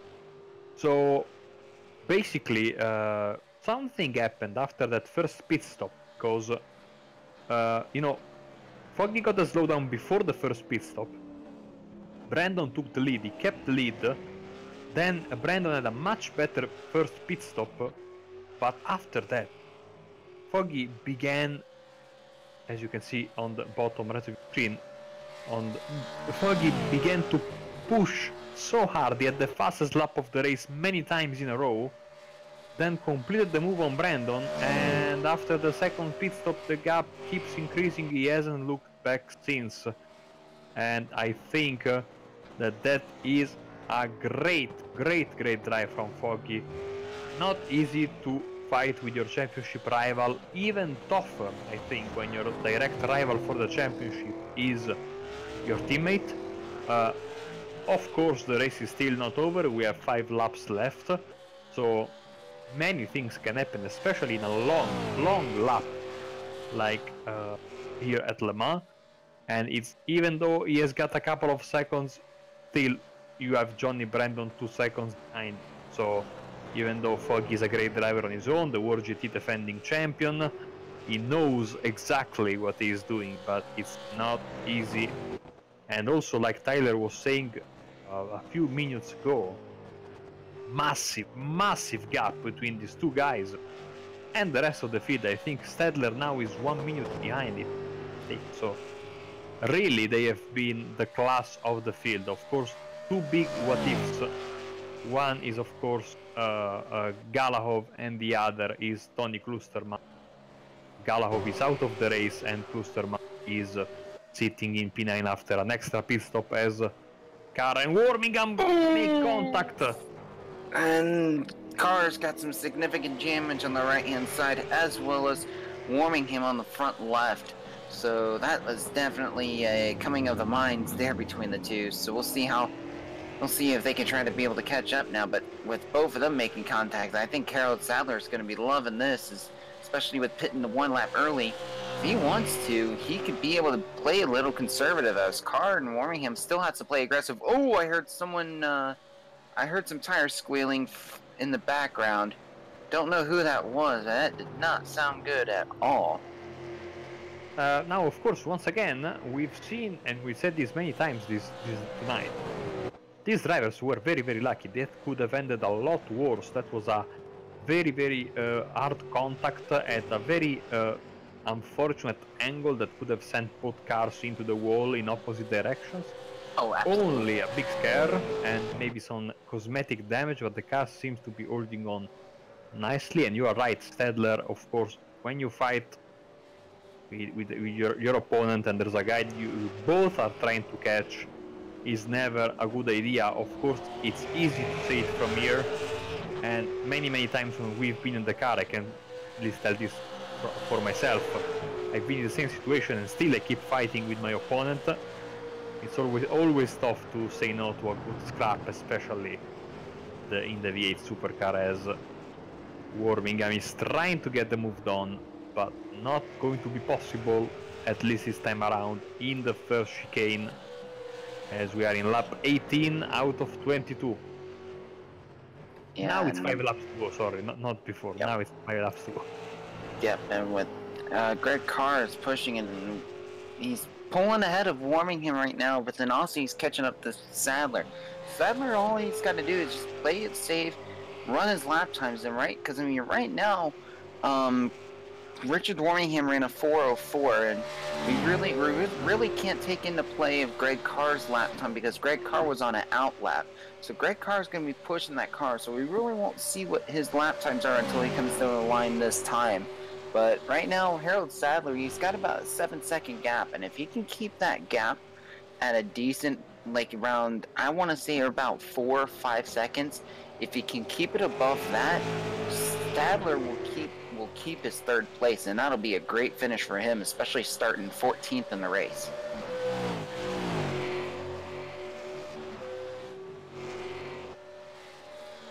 Just a quick check on the clock. It's 4:15 in the morning.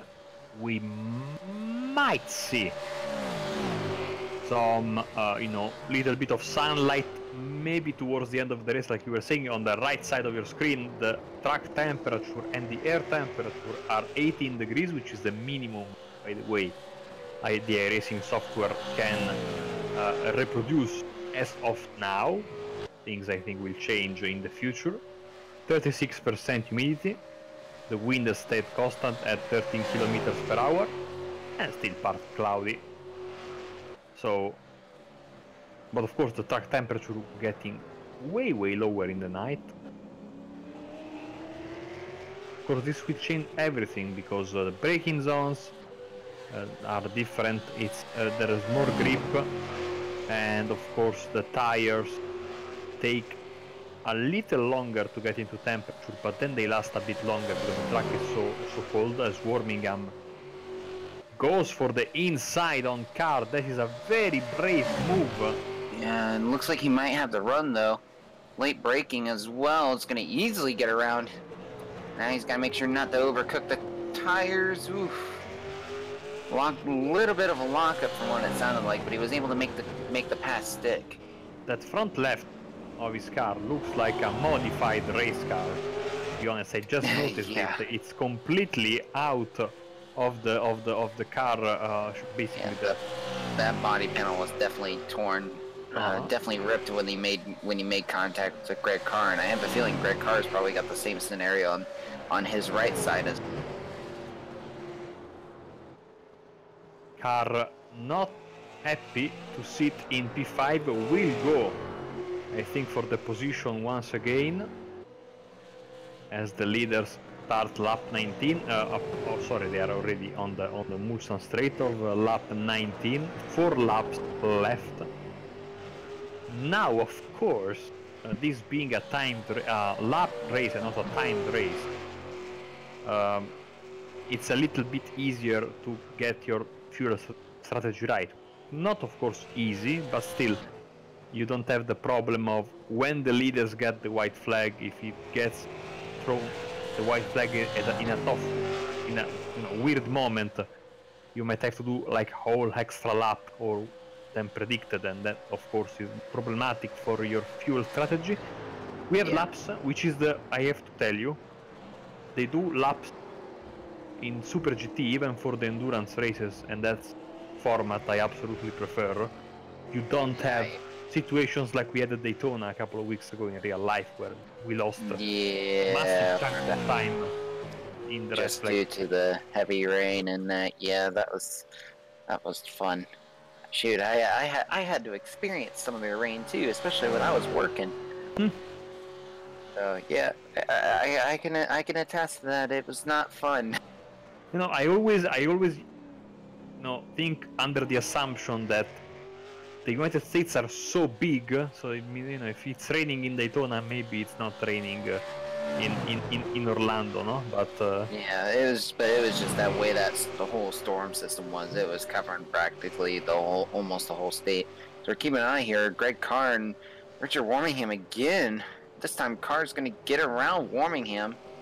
So this battle is going to be really intense, and I think Harold's going to need. I think if I was Harold and seeing that the gap hasn't changed, if he's worried about, if he ends up having to worry about fuel, I'd let off the throttle a little bit. I'd want to just play it patient and try to save some fuel and make sure you can make it to the end, because it seems like right now you're going to be hanging on to third, especially with how these two are just literally going at it now. And here comes Warmingham on the inside now. What a nice battle to have. 19 laps into an endurance race at Le Mans, and still we have some extremely close battles. This one, the best of the bunch as of this moment.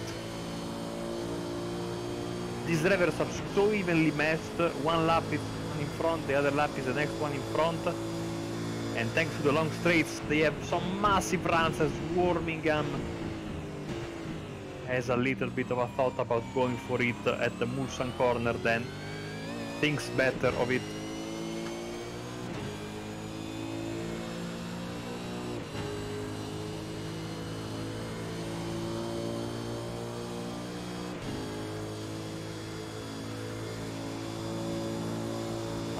Oh, Foggy, what happened to Foggy? He's dropping and he's around!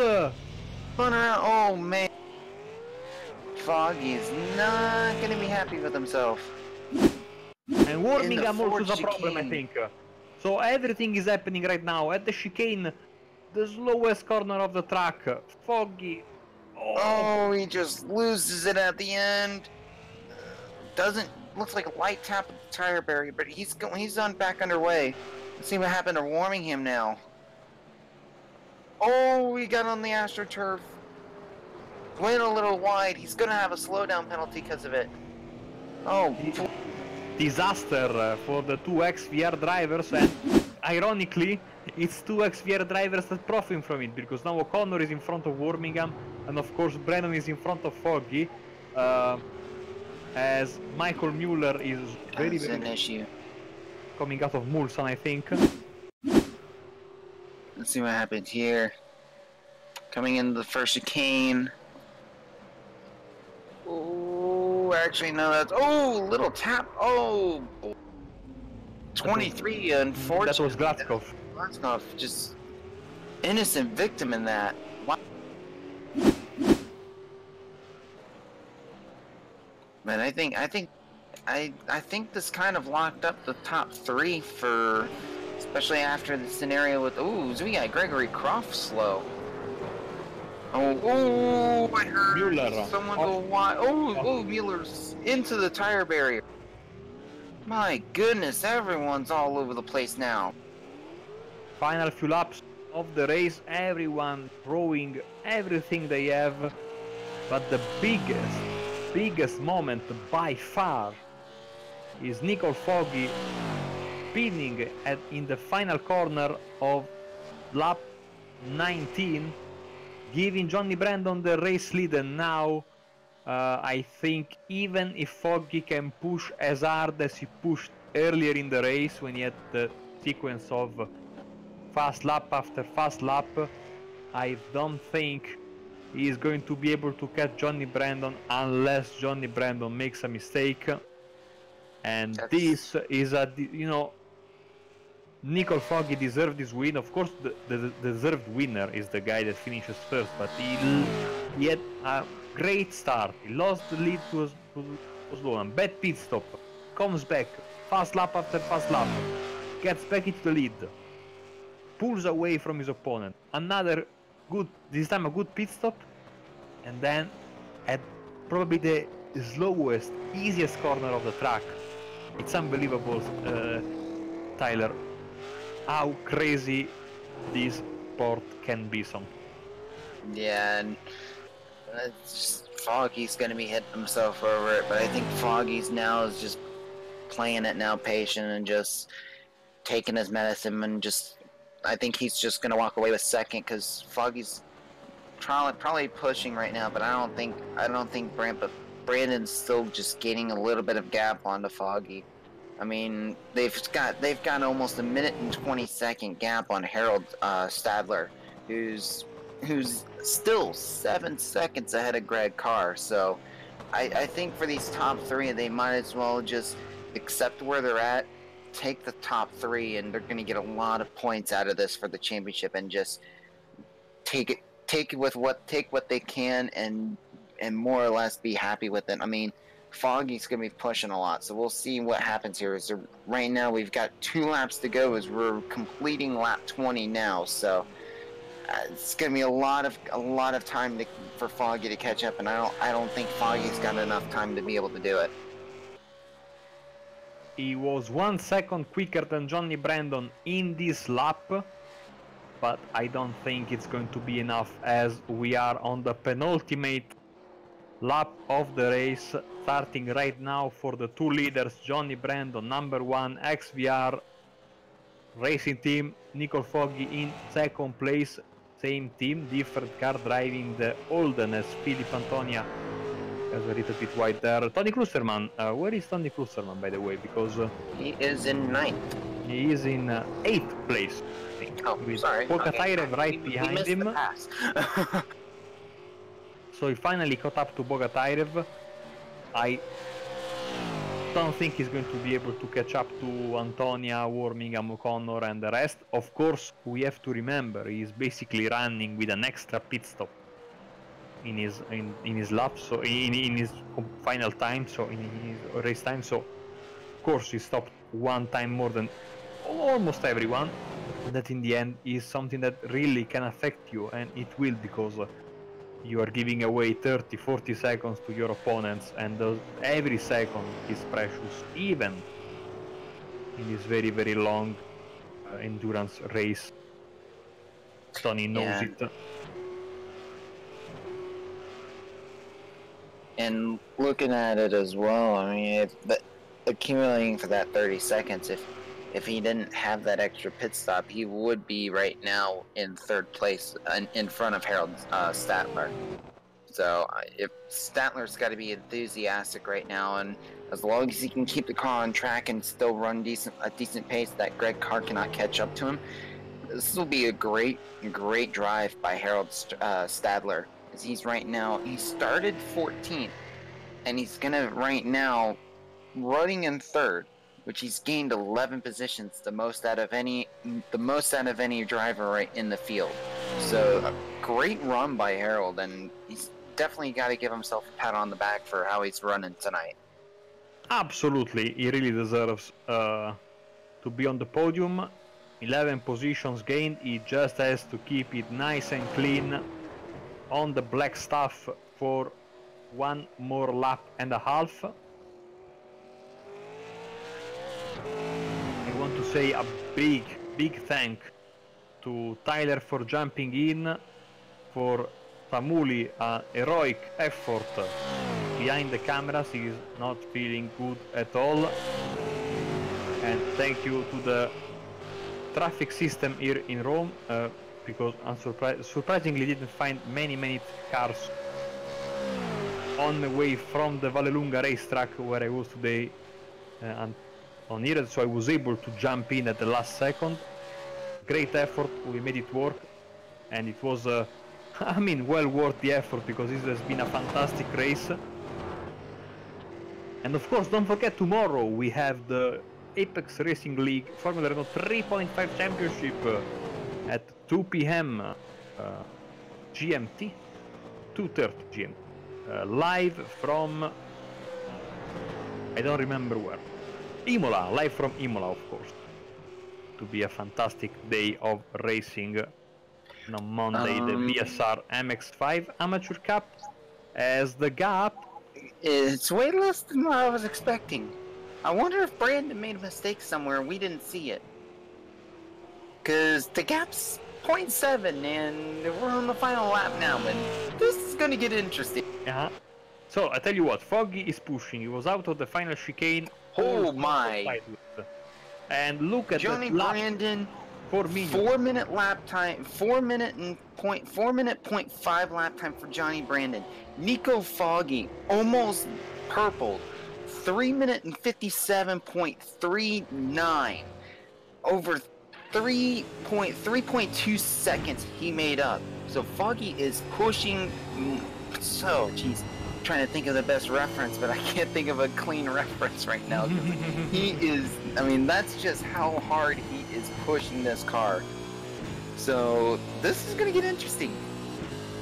The gap is getting smaller and smaller as, of course, Foggy is profiting from a great exit and the draft as they go once again past the Le Mans Football Club Stadium for the final time in this race. Look at the run that Foggy is having. He will have the outside for the first chicane. Will Brandon fight? I think he will. Yeah, both late on the brakes. Foggy's gonna have the inside corner. Oh, he's gonna squeeze him a little bit. Get back on the throttle, and it looks like Johnny Brandon's gonna have a little bit more of a run, but Nico Foggy gets in front. Nico Foggy takes over the lead right now, and he's already gained a half a second. I wonder if Johnny Brandon's got to slow down a little. The surprises are never over tonight. Nico Foggy, out of absolutely nowhere, is back in the lead. Will he be able to keep it until the end of the race? Not easy. But this is basically the second time he had to come back and get his lead back. And after a big spin a few laps ago, and now Tyler is pulling away from Nicole Foggy. Brandon, he's not pulling away from himself. I wonder if Johnny Brandon's running low on fuel and he's trying to fuel save, because he's not really gaining a big lap time. Well, as he's getting late on the brakes here, I still don't know. I have a feeling Brandon might not have enough fuel, and he's worried that he's going to start sputtering near the end. Because that gap is starting to gain a little bit again as Foggy's slowly but surely pulling away from Foggy. Okay, so just a few corners left. We are getting into the karting section, then we will have Porsche Curve, the Ford. Brandon, 0.3 of a second back. Will he have a good run out of here to get a late lunge? He's closed up the gap. Tell her right there. He looks like he didn't have a good exit though as he comes up the Indy corner. Much better run through Indy corner for Brandon as he closed up the gap. 0.35 of a second now is the gap. They are catching up to lap traffic, so this might really come into play if they catch up to this lap traffic a lot quicker than expected. Here comes Brandon. The gap is getting smaller and smaller, but also the remaining corners for Brandon are getting less and less as they get through the Porsche. And they're catching up to Bill Switzer, and Switzer's on the lead lap. So this could really come into play for Nico Foggy if he has to slow up for Bill Switzer as they're getting through the Porsche curves now. 0.4 of a second gap on the long straight, heading towards 4 chicanes. It's going to be very interesting to see what happens. There's Bill Switzer there. What is he going to do? Or is he going to keep running? Oh, Brandon's going to try to do late braking. I don't think it's going to work, though. Coming through the last part of the Ford chicane. No, it's going to be Nico Foggy get it. Winning. Gets a little tail happy there. Foggy gets in it. Yeah, winning. Nicole Foggy wins the endurance race here. We got a better battle further back. Lane O'Connor just got around Greg Carr. They're having a good battle here for 4th. Got another decent battle, as well as Tony Klusterman's got around Richard Warmingham. So keep an eye. We got to keep an eye on this battle for 4th. As Greg Carr is looking on the inside. Oh, Carr is there off. He goes. And no, it's Carr. Yes, it's Carr, and he's off. And that was at Indy Corner. So Lane O'Connor should hang on to 4th. Further back, Tony Klusterman got around Richard Warmingham easily and is pulled away from him. Got another decent battle further down for 11th. Anthony Woodward and Jose Borges fighting for 11th now. Ooh, almost contact. Oh boy, this is going to get really interesting. We are still waiting for Stadler to cross the start-finish line, by the way. As, yeah, great battles all over the field. Woodward and Borges, you see on the left side, is... Oh, I cannot tell them apart from this far away. They are also so close. Side by side. They're heading towards all of Indy Corner. They're on the long straight right now. Jose Borges gets on the brakes a little early. Woodward catching a lot of speed. How is he able to hang on to that? Very weird line, but it works. Maybe. But now Borges has a better exit here. Got to keep an eye. Gary Croft's closing in on him as well as this battle's intensing. So we got 3-car battle now for 12th. Croft. Or actually, sorry, I should say 11th. As Gregory Croft's right now 1.3 seconds behind this. Oh, I think Borges is out of fuel or something like that because he's losing a lot of time. Or maybe just a... Maybe just been a little bit of a mistake. Gaps up to 1 second. He is pushing though. Coming through the Porsche curves now. Jose's got to watch it. Oh, a little wide there. He's having to let off a little bit, as well as Anthony Woodward's trying to do the same.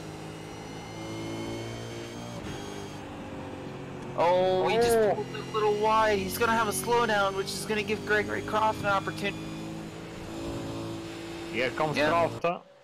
Yep, and Jose's having to let off for the slowdown. Coming into the Ford chicane. Oh boy, a little bit of aggressive blocking by Jose Borges. Gary Croft's not going to have an opportunity to get around him. As coming through, finishing out the Ford chicanes, and Jose Borges is going to hang on for 12. Yes, so another great battle. We are also waiting for Mueller. Almost there in P14, another guy that had a lot of action tonight. Gregory, Fielder, Whiting, Draco, and Switzer are the guys that we are missing, and you can tell where they are. Also by looking at the track map on the right, as now you can see the sky getting just a little bit lighter. But we can safely say that this was a... Oh, Mueller very slow. I was going to say, it sounded like Miller was running out of fuel there for a sec. Oh yeah, he was running out of fuel. So, lucky enough to finish in 14th there, because Gregory was closing up. So I can say, Tyler, we can say that this was basically officially a night race, because only just now, look at the sky. Yeah. Oh! Oh! Clyde, I don't know if it was Clyde or no, David Fielder. David Fielder, eating his teammate who towed back to the pits, but still is present. Yeah, I think something must have remained there, like part of the car. Draycott finishes in P18. We are only missing Bill Switzer. And he should be coming through the Ford chicanes now.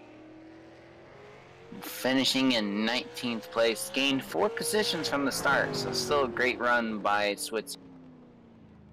And so the curtain comes down on another great night of racing in the Euro V8 Championship.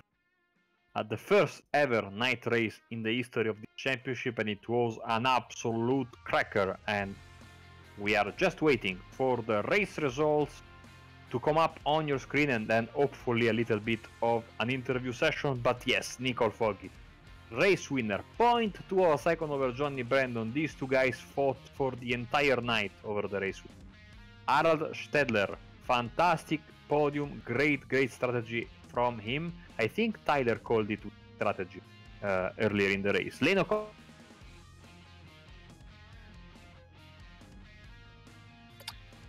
Oop, and I think we lost Marco there, so I'm gonna get the results up real quick for me. As looks like Marco's still having some issues with his internet connection, unfortunately. So Nico Foggy wins the race in an unbelievable fashion. As here comes Marco back again. You want to finish that for you real quick? All right. I think Marco's still trying to get his microphone working, so I'll go ahead and finish up the grid for Marco. So Nico Foggy was able to pull out an unbelievable strategy there, coming back from almost 4-second gap after the big mistake and finishing in first. Johnny Brandon only 0.2 of a second behind him, finishing in second. Harold Sadler, unbelievable race, started in 14th and was able to work his way back into finishing in third after a great pit strategy, hitting a lap earlier than the rest of the field that was on the lead lap. So that pit strategy really worked out for him, as well as Lane O'Connor starting in 13th and he finished in 4th. Greg Carr will round out your top 5, finishing in 5th. Then we've got Philip Antonia finishing in 6th. Tony Klusterman, after a really unfortunate start to the race, is able to come back, work his way back up and finish in 7th. Richard Warringham finishing in 8th as well. And then we got Nikolay Bogatrev. I'm hoping I'm saying that correctly as well. I'm hoping not to butcher it. Was able to come away with 9th place out of that. Then we have Chris Jackson rounding out your top 10. Further down the field, we got Anthony Woodward in 11th, Gary Croft in 12th, Michael Mueller in 13th. Ben Gregory had a very eventful race, but was able to pull away with 14th place. Jose Borges as well, finishing in 15th. Then we've got David Fielder, Clyde Whitting, Chaz Draycott, and Bill Switzer rounding out the 19 cars that finished on the lead lap. Then further back, the cars that were laps down, we had Sergey Glaskov having issues. He finishes in 20th, losing out on 12 positions from where he started and finishing a lap down. Then we got Jeffrey Collinson 2 laps down, finishing 21st. Peter Bingham having some issues as well, finishing in 22nd. Then we've got the cars that are more than likely DNFs, which were Michael Frost, Andrew Hoffman, Alexander Galahoff, who was having a lot of internet issues and really unfortunate there, finishing in 25th. Alessandro Deladon, Marcy Kuzik, and Nathan Williams finishing in 27th and 28th. And then Victor Tanaka not able to take to the grid, it looks like, and finishing in 29th. Great job, Tyler. Thank you. My microphone tonight is not being very kind to me. And we have a truckload of drivers ready for interview, so let's start with the race winner. We have, of course, Nicole Foggy. Hello, Nicole. Hello. So, I will be very short and sweet. Safe to say this was a roller coaster ride of a race. It was indeed. It was indeed. So what happened, especially when you got a slowdown before the first pit stop, then in that particular pit stop you lost a lot of time. I think you missed your pit stop or something like that, but then you came out of the pits with I know, something magic in you, because you started doing fast lap after fast lap after fast lap, get the position back, a nice pit stop, getting a nice lead over Johnny, and then that spin, and it all seems lost. Then Johnny, I think, makes a mistake, you pass him back, you win the race. I mean, wow. Yeah, man. I mean, we didn't expect that to happen. We had a bit of a strategy going in. We knew that Johnny used a bit more fuel than me, so I could go longer full out. So the start of the race was going to be a bit of teamwork, you know, to pull ahead of everyone else. And then towards the end of the race, it was just trying to do a bit of pace, see if we could get away from Johnny. Yeah, I realized I was running out of fuel, so I didn't actually get a slowdown. I just pulled in behind Johnny instead and managed to save my fuel for that last lap, which got us, I think, a decent amount ahead, getting that extra lap in. And then after that, the spin I had, I don't really know what happened. I think I stopped concentrating as much, and I just got into that green bit, the AstroTurf on the outside, and I was just trying to push quite hard out the corner, and just went a lot more than I thought it was going to go. So that's a lesson learned anyway. You know how the car responds with that. Thought I had nearly saved it. I think nearly straightened it out, but then I realized it's going into the wall, so I had to brake. So a fantastic race win for you, I think. It's you know, always nice to win an endurance race. You get a lot of points. Of course, the season is still young, but they all count. And in 2 weeks' time, we will go in Imola for a traditional race event, sprint race and feature race. Are you confident about Imola? I've never driven the V8s at Imola. I don't think I have anyway, and I'm definitely looking forward to it. I think I didn't used to like Imola, but the more cars I've started racing on it recently, like the Radicals, are really fun there. Some of the cars I drove a wee while ago, and I really like that track now. So really looking forward to going blasting over the curbs with the V8s. They should take it quite nicely anyway, so see what happens. Look. Yeah, it's finally a Euro V8 race in Italy, so I'm super happy for that. I honestly cannot wait. So, Nicole, congratulations once again. Before we let you go, anyone you'd like to thank? Thanks, man. Just XVR and you guys for hosting the broadcast and the runners of the Euro V8s.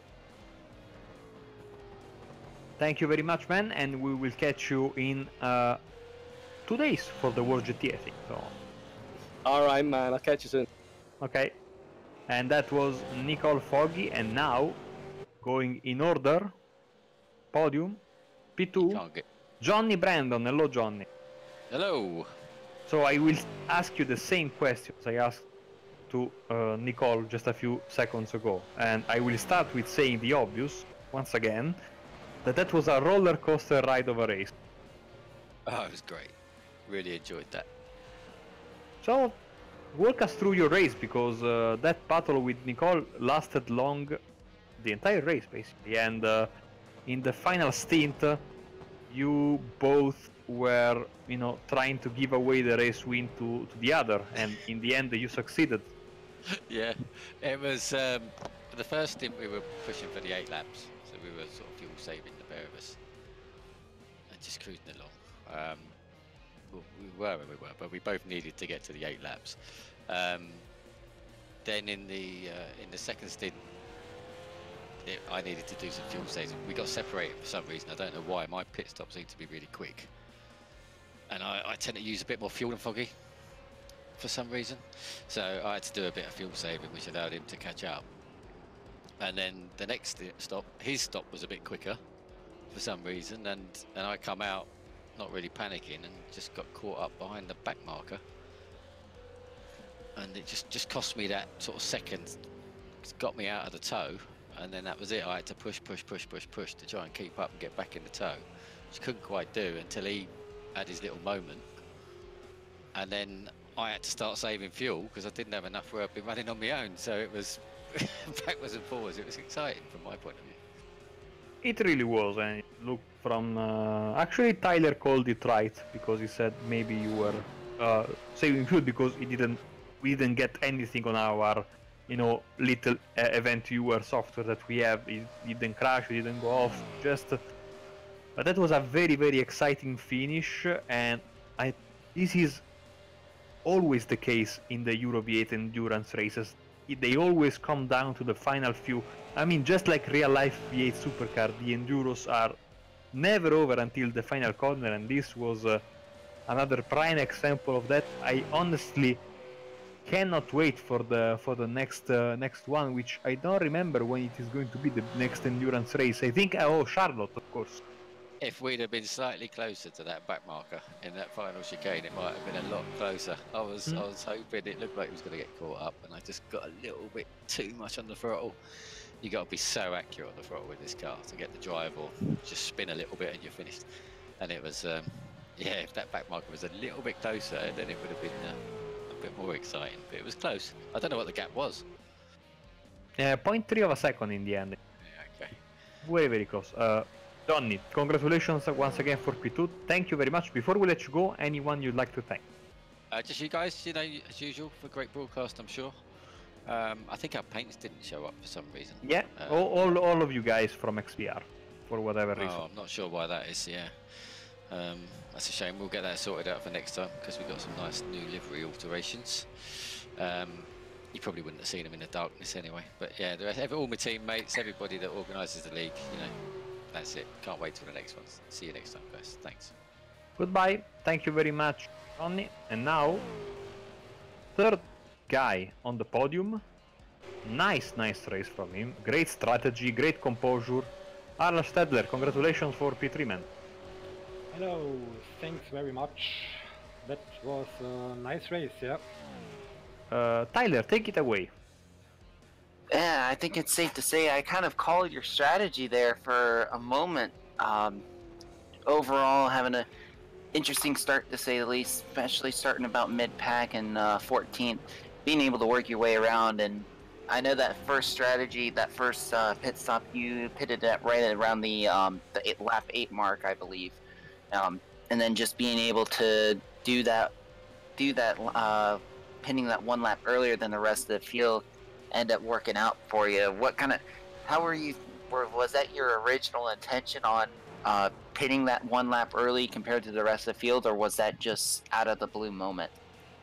That was, to be honest, accidentally. I just wasn't aware that I had one more lap fuel in. I thought I was already in lap 15, but yeah, that was just a mishap, so I had to do another 8-lap stint.